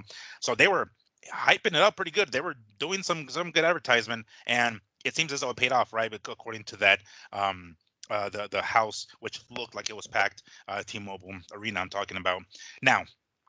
I was getting in that direction. I was going in that direction. If the fight gets made, maybe according to your calculations, he's not going to get that big of a payday against the winner of Beterbiev or Bivol. Let's say the fight takes place anyway, regardless of however much he's going to get paid. Let's say the fight takes place. Who does he have a better chance against? Again, we saw him, the amount of power that he has. Does his power damage either one of them, either Bivol or Beterbiev? And you saw how his face looked. We don't know what the hell happened. Does his defense hold up against either one of those guys? Yeah, it's a good question. I don't know who he does better against because his style doesn't work for either man with no power. Right? You can't stand and trade with Better Beef. His power is going to eventually break you, right? And you can't outbox Beevil. Beevil's sharpshooting skills Mm. might hurt David if he can't duck a punch while throwing one, or gets caught while on the inside trading. So it's like his style doesn't really work good with either man because he's losing all the advantages that he carried at the lower divisions, his height, his Hmm. size, right? Hmm. The size So in particular, I think, because Morrell was close in height. yeah. Yeah, and big, bro. Those are both Yeah, their that's true. shoulders. Yeah, both shoulders on both guys, man. They were huge dudes in there. So, yeah, it's a tough fight to call. He's definitely going to be the underdog in both because of the way he looked at the Morrell, because of the way that he hasn't shown the knockout power in this division, where Bivol and Better Beef have shown knockout power here, especially Better Beef. We know that for a fact. Hmm. Um, yeah, that's interesting. Goes back to saying that it kind of sucks that that's where the road ends for him, is that he has to face those dudes. Hopefully, it's a good enough fight where they bring it back twice. But if they don't, I mean, where do you go from there? You get beat by one of them. What's next? You know what I mean? Like you're scrapping fucking fights together, PBC and Caleb Plant or some shit. Oh, they already did that one. Yeah, they And already did it. Now they're gonna have to find. I Char mean, well, Charlo, bring back the Charlo. yeah, right. One of the Charlos, right? So I'm glad you asked that question because that's considering that the fight even if it's even gets made, right? We're talking about Benavidez against the winner of each. If they offer him, 2 million or whatever they offer Crawford, and he's like, yeah, that's not gonna work for me. Nah, fuck it. This is according to Benavidez. Cruiserweight is on my radar, and I would love to compete at that weight. It would be a completely different animal at cruiserweight. This is according to Benavidez. Now, we all know that Zurdo Ramirez is there, right? Could a Zurdo Ramirez fight bring more money for him than the winner of Bivol and Better BF? Um, Shit, man. If sold right, look what you're saying about Mexico. I was stuck looking over here at Opatai. Oh Yeah, yeah. I remember him too, right? He's kind of a Oh yeah. heartbreak. He's kind of our little Mhm. heartbreaker right now over in New Zealand. Mhm. So you added David Benavidez. That's a huge fight for them over there, right? Mm, Probably sells out yeah. a lot of the arenas over there. Them too, and then DAZN loves overpaying. You know, Eddie will probably fucking Yeah. back up the fucking Brinks truck with no guarantees.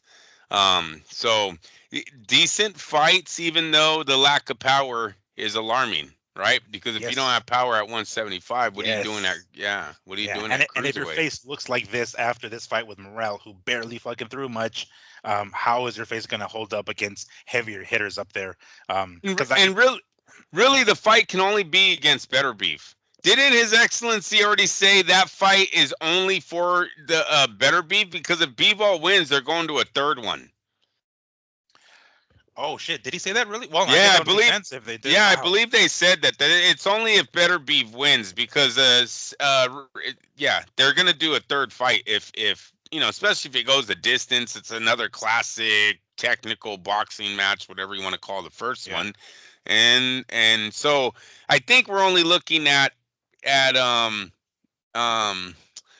Benavidez versus Better Beef, and Mm, in that when I look at that fight, as long as he can move, use his speed and move around the ring, you can't get stuck on the ropes. You can't be flat footed. Damn, he's a lot of him is flat footed. It's a hard fight. Yeah, I don't yeah. like either style for Benavidez right now. And Yeah. how much more flat-footed might he be with an additional X amount of weight at cruiserweight or Oh, something I like that, definitely right? don't like him at cruiserweight, bro.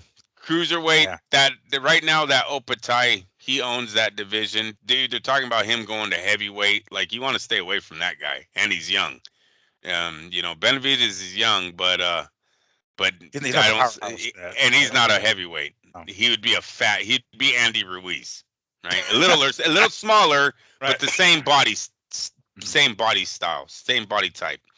So I don't like him. The Ramirez good money grab. If they can go up there and do one fight with Ramirez and then come back, that would be cool. But I don't see him staying up there and being successful. Um, no, his biggest his the boat left. It was supposed to be Mhm. Canelo. He was supposed to be on that boat, and obviously, it just didn't work out, and he got left at the port. It's like one of those cruise ships. Canelo's that cruise ship, eh? They don't fucking. If you ain't there, they're gone. Yeah, They ain't stopping, bro. yeah. Got No, that was his. I mean, it sucks for Benavidez, but I mean that I think that's one of the reasons why he took this fight with Morrell, because these guys were at 168 at the same time. Were both with PBC. I was expecting this fight to possibly happen then. I want to say maybe Benavidez thought that Morrell was a little bit more of a threat than people thought, and he didn't want to risk potentially fighting him and maybe potentially losing, at yeah. 168 and maybe losing the fight with Canelo. Once that fight with Canelo fell through completely, he's like, well, fuck it, I might as well fight Morrell now at 175, of course. But yeah, I think that's one of the reasons why he decided to take it, because that's one of the things I was thinking about. I was like, you know what? And then here's the thing: do you remember when HBO used to do this, but not always? They would have unofficial weights, so like what they weighed in the Of night of the course. fighter, right? I Yeah. wonder what Benavidez was, because he's a big dude, right? I mean, Yeah. he made 175, not no problem, 170 whatever, light heavyweight. But when he fought his first fight at 175, I forgot who it was. Was it Jim Gray or somebody asked him how much he would weigh? He weighed, and he's like, I was at 190. It's like, oh shit, well that's 15 pounds. That's quite a bit from and I want to say that they said that's all it was. I don't know if did he look 190 in the ring on Saturday? Benavidez. Yeah, Yeah, but I'm not a good judge at that. He looked the same old fat, flabby Benavidez that I'm used to seeing. You know what I mean? I'm not really good at judging what their weights are. So yeah, I would just say the body didn't look good. Looked very Tyson Fury-ish. You know, mm, did not look like a chiseled man at all. So I don't see him moving up. I don't think that's a good idea for him. Um, Best to just try to fill out at 175 the best you can. Try to get the healthiest 175 you can. I don't know. It's hard to say. I don't know if he's that right now because he's a professional boxing fighting at the highest level. But just think a better diet would get him looking a little bit more filled, right? could be. Yeah. Because I mean, up until now, he's never been a muscular dude. Even if you look at his fights, all of his fights at 168, he has a big torso but relatively thin arms. You know what I'm saying? Yeah. Almost kind of like a Trinidad. Trinidad was like that. He had really scrawny arms, but he had like a thicker torso and thicker legs. But like, do you think Yeah. he does 1,000 push-ups and 1,000 No, sit-ups? No, right? So no. it's probably still his lack of discipline and Yeah. dieting and all right. Sure. I want to say he can eat a little more, obviously, because he's going to be heavier, right? And he just pumps the brakes on the training, and boom, he's there. James That's it. Toney only spars to train. Yeah. Fuck everything else. Yeah. 20 rounds today. It did a Um, wear and it did a wear and tear on Tony though. I mean, I think he's deaf in both ears. He can't see. Yeah, all that sparring, all that fighting did wasn't good for him. yeah. Wasn't And good. I mean, his career was long as hell. And then fighting fucking heavyweights, fighting the Yeah, Ruizes and the Samuel Peters, or those big motherfuckers, the big heavy hitters that didn't knock him out, but you best believe he got hit. Um, definitely couldn't understand him when he talked. James Yeah, Sonny's well, very definitely not very now, hard. right? I mean, especially Yeah, now. Like if you talk to him, if you listen to him right now, he sounds terrible. He sounds like even Terry Norris. Terry Norris sounds like that as well. yeah. Um, I was gonna bring this up here, and um, Stephen Fulton, right? He beats Figueroa. Um, the money line was plus 200 for him. He was the underdog. Specifically by decision, it was plus. Oh shit, where was I? I lost my trip. Oh, it was plus 350 Nice. specifically. Can you imagine putting some money on fucking Fulton and coming away with that? Um, but because we did recently just talk about Better BF and Bivol, as of the other day, because I did go to the casino, um, we got, let's see here, they have it but here's the thing, this is how I'm gonna get minus 120 for Better BF. For Bivol, it's even money if you put it on Bivol.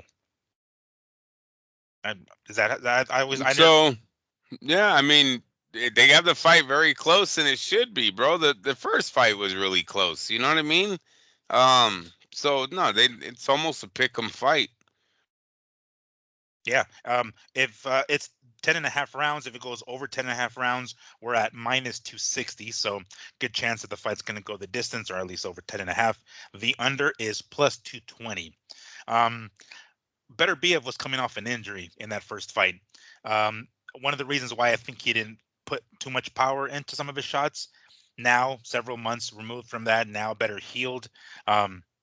I suspect he might be able to stop Bivol this time. What we thought was going to happen last time, at least. But anyway, just thought I'd throw that in there because I looked up the odds while I was there. I was like, "Fuck yeah, Fulton, Morrell, this guy's." And then I was like, "Oh, let me go ahead and take this and we'll ride it." Fuck yeah. Nice. All right. So, Andrew, can you do me a favor? Can you take a look at your cell phone and take a look at one of the things that I just sent to you? The rumor is that May 2025, we have Canelo versus Jake fucking Paul. Now, this is according to a lot of other reports. It says it's official. SupremeBoxing.com. And then Terrence Crawford in September. So, I don't know. Where'd you send it, bro? Canelo Paul. Yeah. Canelo Paul. Okay, got it. Sorry, I forgot I sent so many. Yeah, I was I see P. Diddy Lopez. I want to open that one. Yes, that one's me too. But then the one before that one too, I sent you that one. It says multiple reports have emerged that a deal is in place for Canelo to face Jake Paul in May before he faces Terrence Crawford. I don't know how legitimate these are, but you were talking about Benavidez calling out Jake Paul. You even said Canelo doesn't really have to, but here we are. No more than half an hour later. These are the reports. I don't know how legit these are. So what is your first reaction to this when you read this? Like, what's the first thing that comes to mind when you see if this is legit? I have to see it on Canelo's page. We would have to go to Canelo's page to see if he's announced it. Anything else could be a Jake Paul stunt where he announces Canelo. He goes viral. Tomorrow they'll say we're just playing. He's actually going to fight Joe Smith. Mm-hmm. But he gets 1 million hits the night before on his name. So let's see. Let's wait till Canelo says if he's fighting him. Look, I think we were all, as long as it's an exhibition, I don't really care. I really don't. Jake Paul's been it. We will do the UFC a favor. We'll end Jake Paul for you guys. We ended Jake Paul's boxing run with Tommy Fury. Now we'll end him completely with Saul Alvarez, humbling him finally. If it's a legit fight and not an exhibition. Oh, I think Canelo's ego, he'll fuck you up in an exhibition, bro. You think? Bro, Canelo. I know. But but that's what I'm saying. Like, if they say, hey, Canelo, this is gonna be an exhibition, don't go all out. It's like, I can control you. Fuck yeah, we're gonna put on a show. It's gonna be what's his name, Francis Ngannou and fucking Tyson Fury. You know what I'm saying? Like, I don't think it's gonna be 100% legit. I don't see that. I don't know, man. I don't know if Canelo can sit down in a room with this guy and talk serious about. Boxing is life to him, right? If that shit's real, then he's not in the gimmicky fights yet. Freak show shit. Yeah, he's not into the let's make a deal fight. I don't think so. Maybe I'm naive, but to me, fuck no. Canelo's gonna be like, you want this hard sparring? I'm gonna give you some hard sparring, because that's what it is to him, right? And he's probably beat up many dudes in the gym and not knocked them out, but knows how to fucking work them over. Yeah. It'll be a Chavez Greg Haugen moment. How about that one, right? That was it. It's like, okay, let's go ahead and stop it now. That was one of the weakest punishments I've ever seen delivered. Remember, Chavez had delivered so many punishments, bro. It was like, you little pussy, Greg Haugen, you fall on the first right hand, you act hurt on the first body shot. Be a fucking man. Like, Camacho was a fucking man, bro. Camacho talked that shit and took his beating. You know what I'm saying? Like, didn't step down at all. But Greg Haugen, that was so weak of him. But I see Chavez wanted to put it on him, and I see Canelo being the same way. It's gonna be easy as fuck. I think Chavez didn't want to end it early. He wanted fuck no, right? Yeah. So I think he eased up, and the referee stepped in. Like, I almost think in Chavez's mind, and it was Greg Haugen. don't fucking stop it, ref. Let me finish this guy. Let me punish him for 7, 8, 9 rounds. And I think, obviously out of mercy, the referee stepped in. And I think by that point, it's like, Chavez was like, "Damn it, don't fucking stop it." I was about to really put it on him, but at that point, I think it was the acting job of Greg Haugen. That was all Joe Cortez could do. He's falling from body shots. He's falling from the. Remember, then the right hand doesn't drop him, but it like almost hurt. It drops him like to his butt, but he's able to like hold his ground. I remember one dropped him early. The first right hand, I think the one that dropped him, but I don't remember another one. You might be right. I don't remember. And then a body shot, right? Doesn't he gets hit to the body and takes a knee too off the ropes? Oh, yeah. He gets one body shot that he has to take a knee from. He gets one headshot that he drops from, and that's what I remember. Yeah, so that's what I mean. Like he was falling from everything, bro. It's only round fucking 4. You know what I mean? We had seen Chavez put the beat down on many guys. He knows how to beat you down. I thought it was Greg Haugen wanting out. Greg Haugen knew that fight was gonna end with both of his eyes closed, a broken fucking rib, and he was like, blood at the end of the fight. Exactly. Yeah, no, he was like, no, wait, you're too good. Your right hand drops me. Your body shot drops me. I can't stand up from nothing. Get the fuck out of here. It was like the equivalent of Caleb Plant and Canelo. Like, yeah, you good, right? You good, we're good. Yeah, we're both pretty good, right? Giving him compliment in another fucking fight. That was the equivalent of that, like just flopping left and right over any Chavez shot. That was Haugen's thing back then. Yeah, Joe Cortez was like, oh god. Yeah, yeah. I mean, it fucking packed that damn stadium in Mexico, or that Aztec Stadium or whatever. It packed the shit out of that place. But it certainly did help that Haugen talk so much goddamn shit. Talk about Tijuana taxi drivers. Taylor belonged. I mean, Camacho belonged in that Azteca Stadium. That was the fight they deserved, not Haugen. Haugen was a fucking sparring match at that. That dude wanted no piece of Chavez. He was all mouth, man. But anyways, back to Canelo, back to Jake Paul. I won't believe it until I see Canelo say it, but if he does, I won't blame him. The guy's on a money run right now. This is his retirement. This is like one of the greatest send-offs. And and I say that being a dick because I know Terrence Crawford is a pound-for-pound fighter himself, you guys. I'm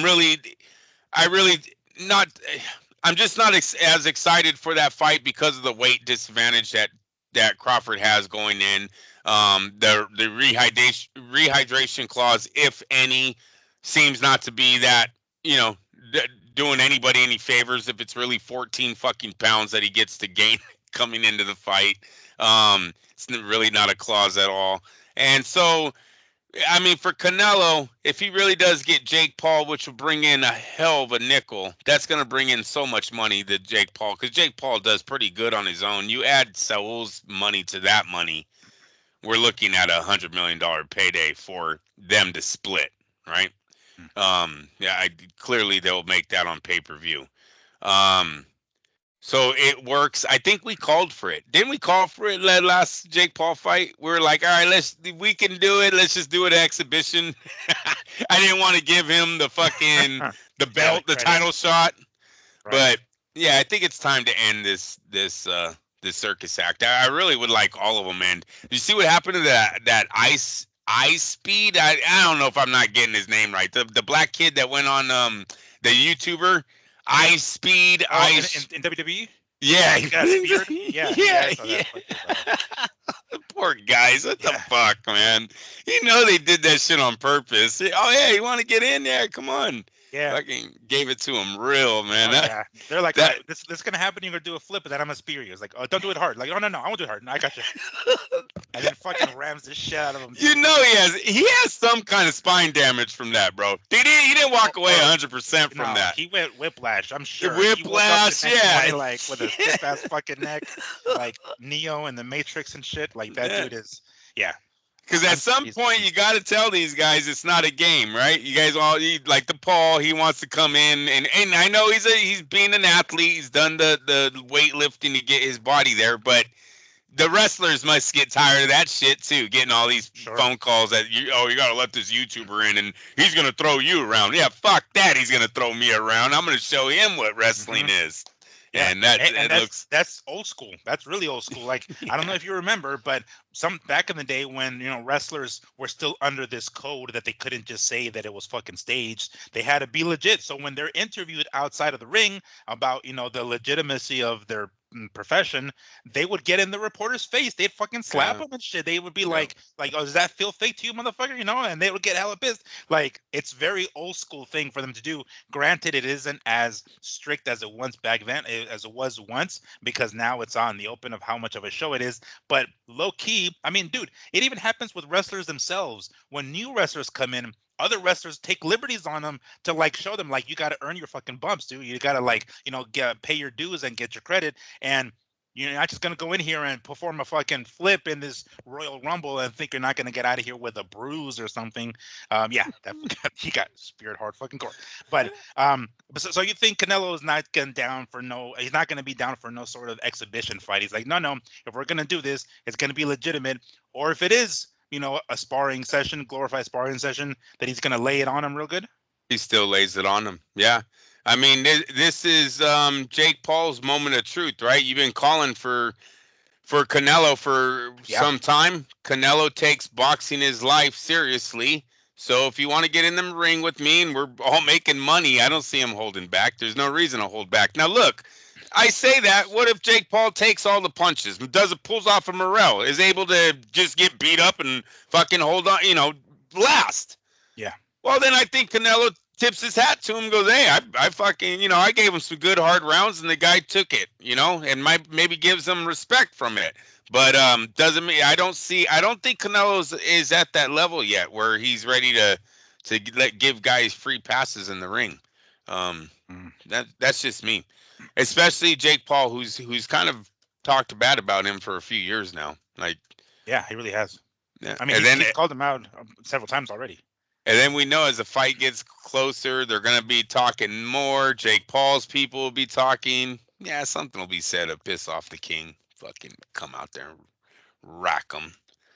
Do you think there's going to be a better chance of Jake Paul being able to take the punishment because of his size? Like we don't know right now what fight, what weight class is going to be. If I remember correctly, one of the fights that Jake Paul had against Anderson Silva was at 190 pounds. I don't know if he can go any lower than that because he's a big motherfucker. There's obviously a lot of suspicions on whether or not he's on gear or any sort of juice in general because most of his fights are kind of exhibitions. But regardless, if he's not, and if he is clean, he's a stocky motherfucker. He's a big guy. So if this fight is made and this, what we're seeing online is true, what 195 pounds? What fight are we going to? What kind of weight class are we talking about here? If we're gonna even in an exhibition, what kind of weight class do you think I think like what would they I meet? I think Canelo will let him come in at no higher than maybe 210. I think Canelo Damn. would give him that Yeah. because you're gonna need that to fight Saul Alvarez. I think Mhm. Canelo would clearly tell him that to his face too. Like, this is not going to be a fucking game here, so you better be. I want you as tip top shape as you can. And then when he goes in there, because um, that's the thing. How they say that they think Jake Paul tells his fighters they can't throw certain punches and they can't do certain things. I hope Canelo don't sign up for that type of fight. I don't think he would though. It doesn't even help his career. Like unless they're paying him more money than they are Jake Paul to take a dive on, you can't throw a counter shot. But the things that Canelo does, Jake Paul has never seen. Not too many people walking the planet have seen counter punches from Saul Alvarez, right? Mhm. Um, the left hook, the uppercut left hook combo, like these punches that this guy throws still at this age. That's like saying a YouTuber could go 12 rounds with the fucking in the prime Manny Pacquiao or a right over the prime Manny Pacquiao. It's just you couldn't. No, you couldn't. And I hope he can't. I hope he comes in there at 190, 200 plus, and Canelo still stops him. I gotta say the rounds is what's gonna make me um believe if Canelo can stop him even at 200. Like if they go 8 rounds, I think Canelo stops him. It doesn't matter his weight. If they're only doing an exhibition 3-round fight or a 6-round fight, then maybe Jake Paul is able to squeak by running for fucking 3 of the rounds, right before he even tries to engage with Soul. Um, but if they do some 10 round, 12 round, come on, joke. He's gonna stop him. He's gonna stop him because he just throws better punches. The body shots, Jake Paul couldn't take body shots for 10 rounds from fucking the best body puncher that he's ever seen. And this isn't David Morrell, people. This is Jake Paul. At least Morrell had his national. He had a background in boxing before fighting David Benavidez, right? I know I'm coming off of a call where I said 5 rounds and the guy went 12, All right. but this is not that. This is Jake Paul fighting Saul Alvarez, not in his prime, but still very a good fighter as far as power, striking, reflexes. Canelo still has all that. We haven't really been like, oh, he's really slacking now. So Yeah. It's not like his um, reflexes are slowing like he's a post knockout Roy Jones where you're like, oh shit, okay, now like okay, and clearly you can see it starting to affect him. He's on the way down. He's not there yet. all the punches that he fucks up on, right? The punches that go back to his hip, he doesn't bring it back. How many times he can be countered? Can you imagine the time that Canelo counters him with a real shot?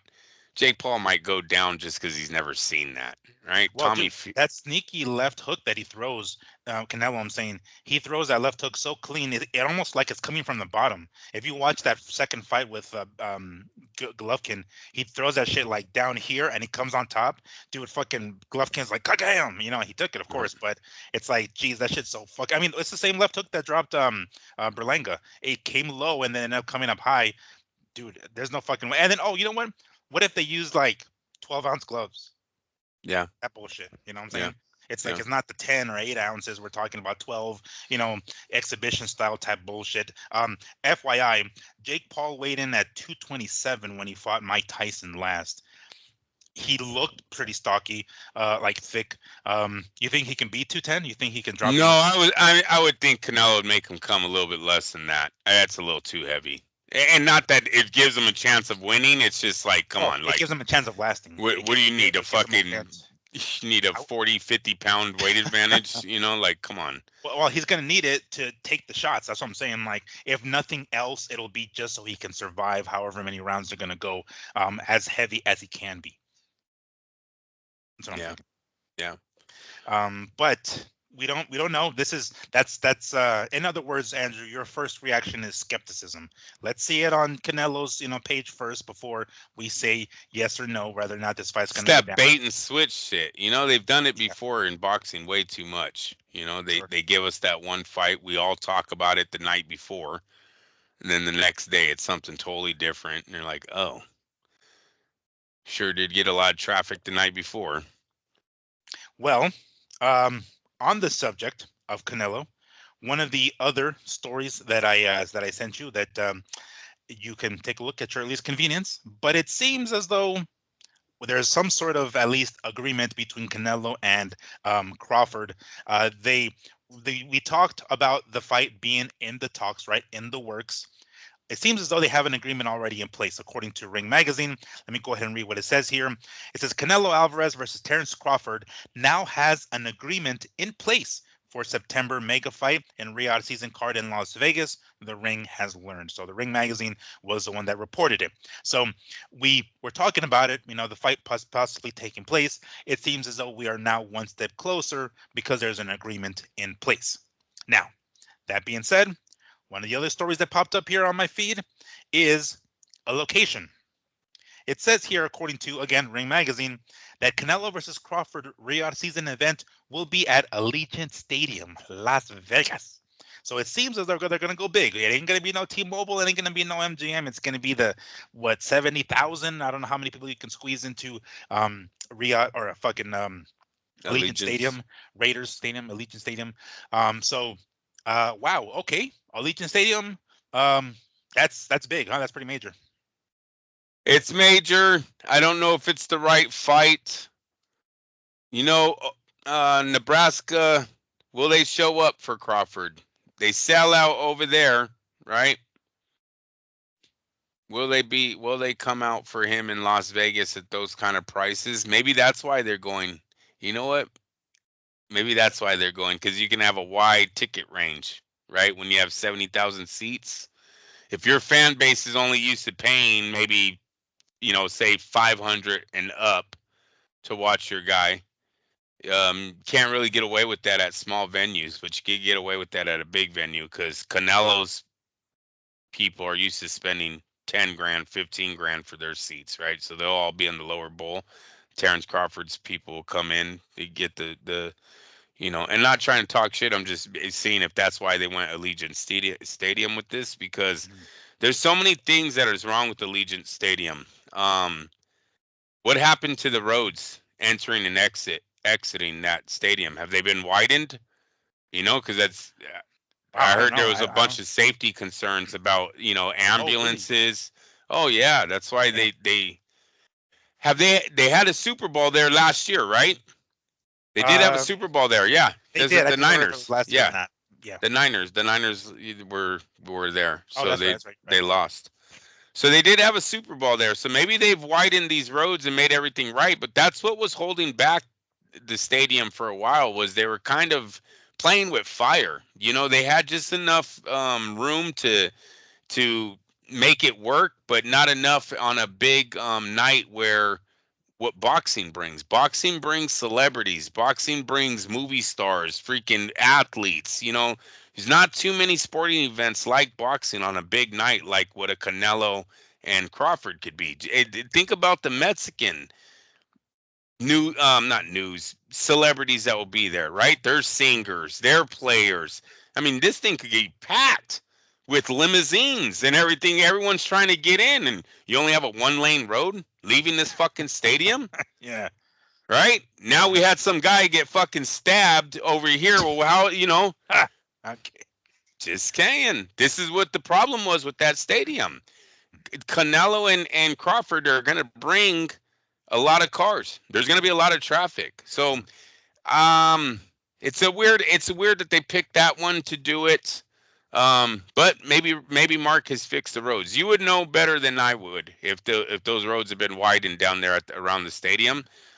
If it has, this is something that Davis needed to make his stadium work. I've always asked for it. I don't know why it's taken so long. Right. I remember you asking for it for Fury and Wilder. Yeah. So because dude, I've been out there in Vegas, bro, where we were literally told, media members were told, oh yeah, we have a sold out fight. So 17,000 people will be at the fight. Then they've sold out all the closed circuits on the strip. And there's almost like 5,000 seats at every casino. They have tickets. Dude, like there was like 30-something thousand people in town. You know what I mean? Like we had numbers to freaking put. They said in Ricky Hatton fight, 27,000 came for the Ricky Hatton fight. 27,000 couldn't get into the fucking MGM Grand. You know that. So there was hella people out there in the casino looking for a way to watch that fight. Allegiant Stadium fixed all that, especially with the fact that I was told that in Reno, Nevada, last year, they don't even do closed circuits anymore. Now, I don't know if Las Vegas is like that, if they're still doing closed circuits or not, but Reno says they don't. Once COVID hit, they fucking got rid of closed circuit fights, venues. Oh man, I think they still do them here. I'm almost certain, because I know that there's UFC cards. Like you can go to like a fucking Buffalo Wild Wings, or you can go to the casinos and you can catch UFC cards there, like pay-per-views. I'm almost certain you can do that. I would have to assume you can still do that with boxing. I don't see why they wouldn't. Yeah. So and it's a good moneymaker, bro. Like, I mean, the bar is still open, right? People are still gonna drink for 4 hours straight watching the fights. So the point is, the people show up when it's a big fight. This fight I just don't know about because of Terrence Crawford. Terrence Crawford isn't a Las Vegas sellout, right? Has Terrence Crawford had even a Benavidez moment where it was really just him and an opponent packing a house in Las Vegas? I don't know what his fight did with Spence. Off the top of my head, with Spence, but that's not Morrell. Spence is a very good fighter when you compare him to David Morrell. I see. So I'm talking about a David moment, where he took a guy with 11 fights and packed fucking T-Mobile. What Pretty. do you know what he did against Madrimov at that BMO stadium or BMI, whatever the fuck it's called? That was in L.A. Wasn't I even know, I in know, Vegas. no, I know, but I'm saying like it'll give you an idea if they were if No, whomever is different people. prices. So, Different prices. all right, but LA's it's not cheap. more. LA's cheap. LA is cheap compared to Las Vegas. Are you kidding me? Are we talking about like fights in general? Or are we Yeah, talking about fight like because I the mean ticket. the cost of living is obviously not the Oh same. no, not the cost of living. I didn't say you're gonna go out there and buy a house. I'm Well, saying you're no, going but I'm on saying it. like things have to be you pay tolls over there in California. You pay shit like that in California. You don't pay that in Vegas. You Parking, I can mean, you can pay parking, I guess. yeah, no, I think it's cheaper. You can't compare a Los Angeles fight to a Las Vegas T-Mobile fight. You So compare Las Vegas. we can't take like what he did against Madrimov because I mean I'm thinking if people if Omaha showed up for him and they went to this stadium in LA, which is further from fucking Vegas, you don't think they would make it to Vegas? No, one, If Omaha did not show up in LA. That fight, there wasn't anyone there. And two, they're not the same ticket prices. The front row seat in Los Angeles is not going to be the same as in a boxing match. Not saying LA Lakers with LeBron James on the fucking court. Not saying that. We're talking boxing. It's not the same type price range, bro. It's not. Las Vegas said, yeah, Las Vegas, a Terrence Crawford. That's like, that's like saying freaking no. Terrence Crawford versus Canelo is going to be priced totally different in Las Vegas than Terrence Crawford versus Madridov in L.A. Won't even be matter of fact, it's going to be like the nosebleed seats is going to be what it costs to sit front row, in L.A. So yeah, no, it's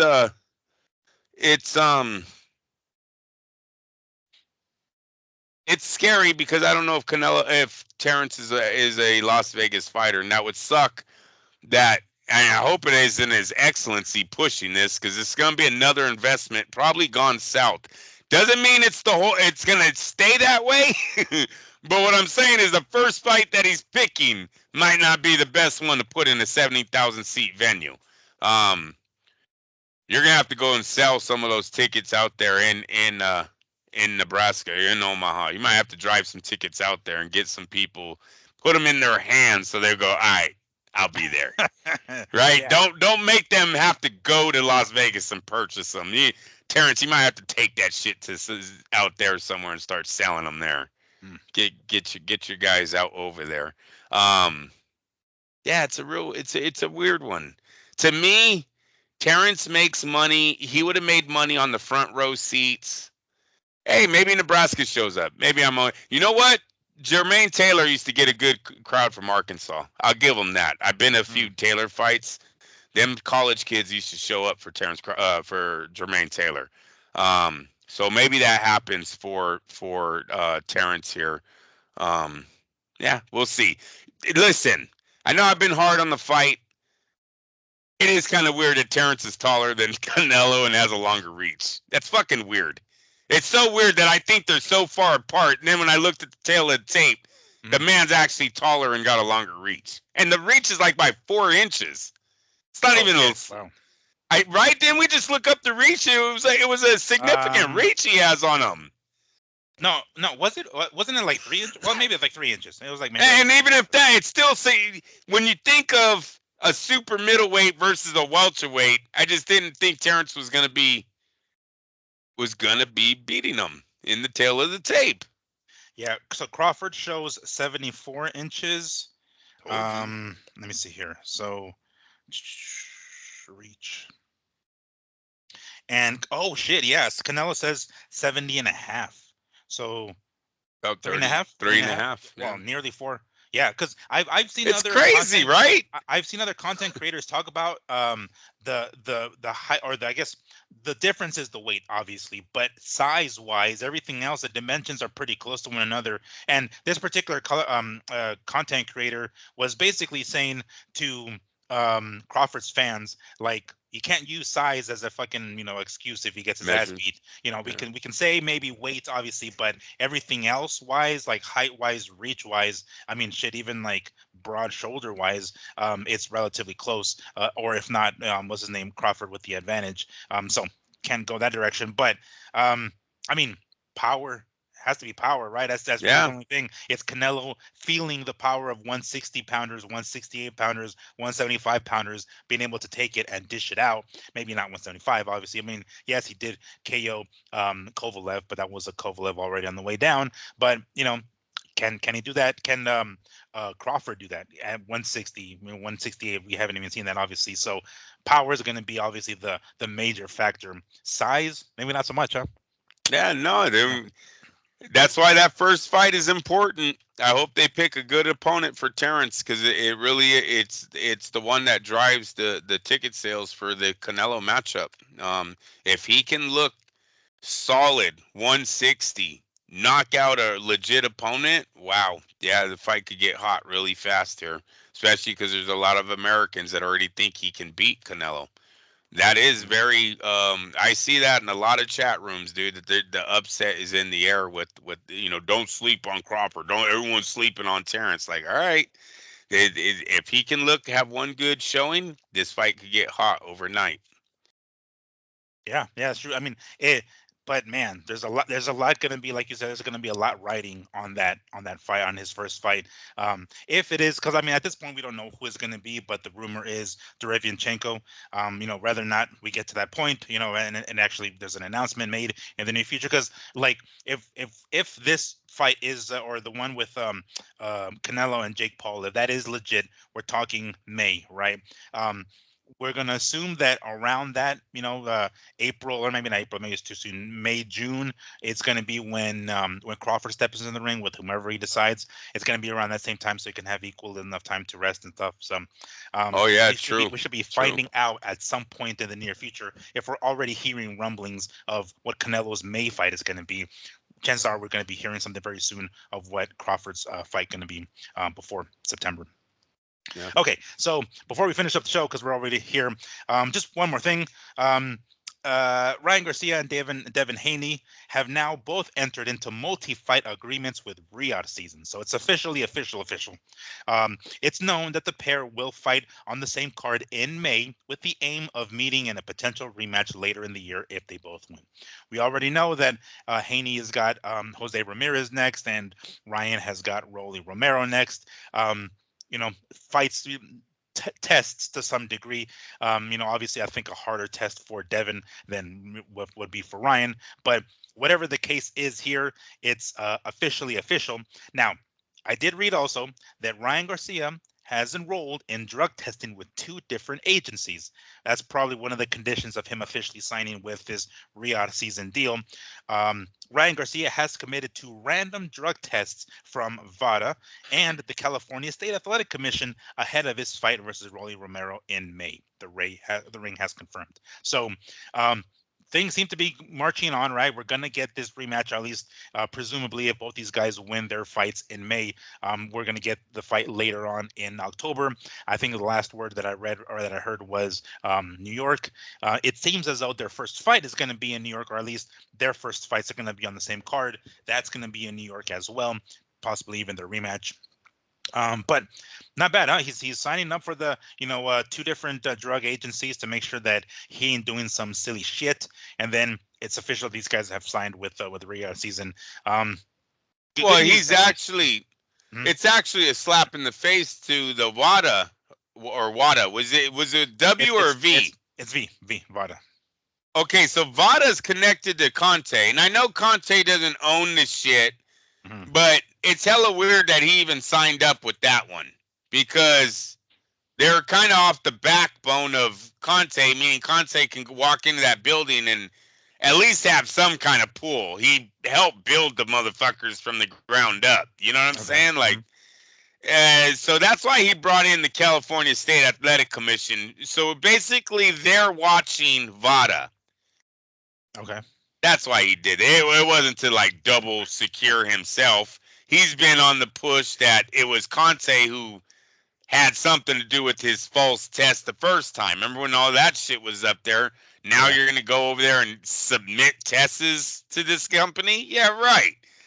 I'll give you guys one, but I'm giving this guy one too because he's gonna be watching you guys, right? So that's all that was about. Yeah, that's all that was about. He just, and it's a smart move. If you don't trust the drug company that's dealing with your blood and urine, I don't know which one they're doing, but yeah, you probably won't. Yeah, it's something where a lot of Republican Californians have wanted two voting systems here in California for a while, just to make sure that the one voting was, just to make sure someone's got their eyes on the other guy. 5 minutes after poll closes, we already know Newsom won in a landslide. 5 minutes, huh? 5 minutes. Polls just closed. It's good night, everyone. Good night, California. Gavin Newsom. Yeah. Just take our word for it, okay, guys? Yeah, what the fuck? So no, it's that's all Ryan's doing there, and that's a good move. If he doesn't trust them, it's a good move. So it hurts. It takes a little bit of his money for nothing when we should everyone should be respectful, right? They shouldn't be. No one should think that the guys watching our athletes are actually dirtying tests. Right. That's a sucky sport. We want to give them the benefit of the doubt, but it looks like we can't. It's like this is why we can't have nice things. God damn it! Shit, you give them too much damn freedom. And I swear to God, you do that to the NFL, they'll probably fucking fine you every week. Oh, you're gonna double check our work? Fine his ass. Fine him. Yeah. Flag on Sunday. Yeah, it's like your ass ain't playing on Sunday. You're benched. Fuck out of here. All right. Well. Fantastic show, Andrew. That completes our section for today. Again, everyone, thank you for your patience, of course, and with my internet that thankfully didn't act up. It acts up every so often. I'm like, no, you did it. Yeah. I'm like debating getting, a fucking tablet and just using that from now on because it gets its own service. I'm on the fence about that. But regardless, we appreciate your patience, of course. Anything else you would like to add, Andrew, before we finish up our show here and look forward to this weekend with Otto Wallin and fucking Chisora? Who the fuck was David? Who the hell was that? I think it is Chisora. I forgot. Chisora, yeah. It's his going away party, Yeah, that's right. That's his going away fight. Yeah, no, go Eagles. Hopefully the Eagles can stop this three-peat from happening. Can stop the rumors of the Taylor Swift-Kelsey marriage coming if this three-peat happens, right? So, can we just kill all the noise? Just get Eagles to win. Saquon, I think that's his name. Saquon Barkley, MVP of the Super Bowl, runs in 3 touchdowns. Field goal at the end puts them ahead. How about that? All right. My box wins. And my box wins. Thank you. Did you get a leaked script or something that you sure as hell called it pretty damn specific there? I think it's going to be a flag of the last 40 seconds before like, oh, damn, Andrew, you're fucking hitting it right on the money, shit. And your box wins. All right. Well, once more, thank you, everybody, for joining us. We will see you guys next week with more news. I'm sure there's going to be plenty of news this week. Enjoy the rest of your work week. This has been the Mad Boxing Show. Peace out, y'all. Take care. We'll see you next week. Later.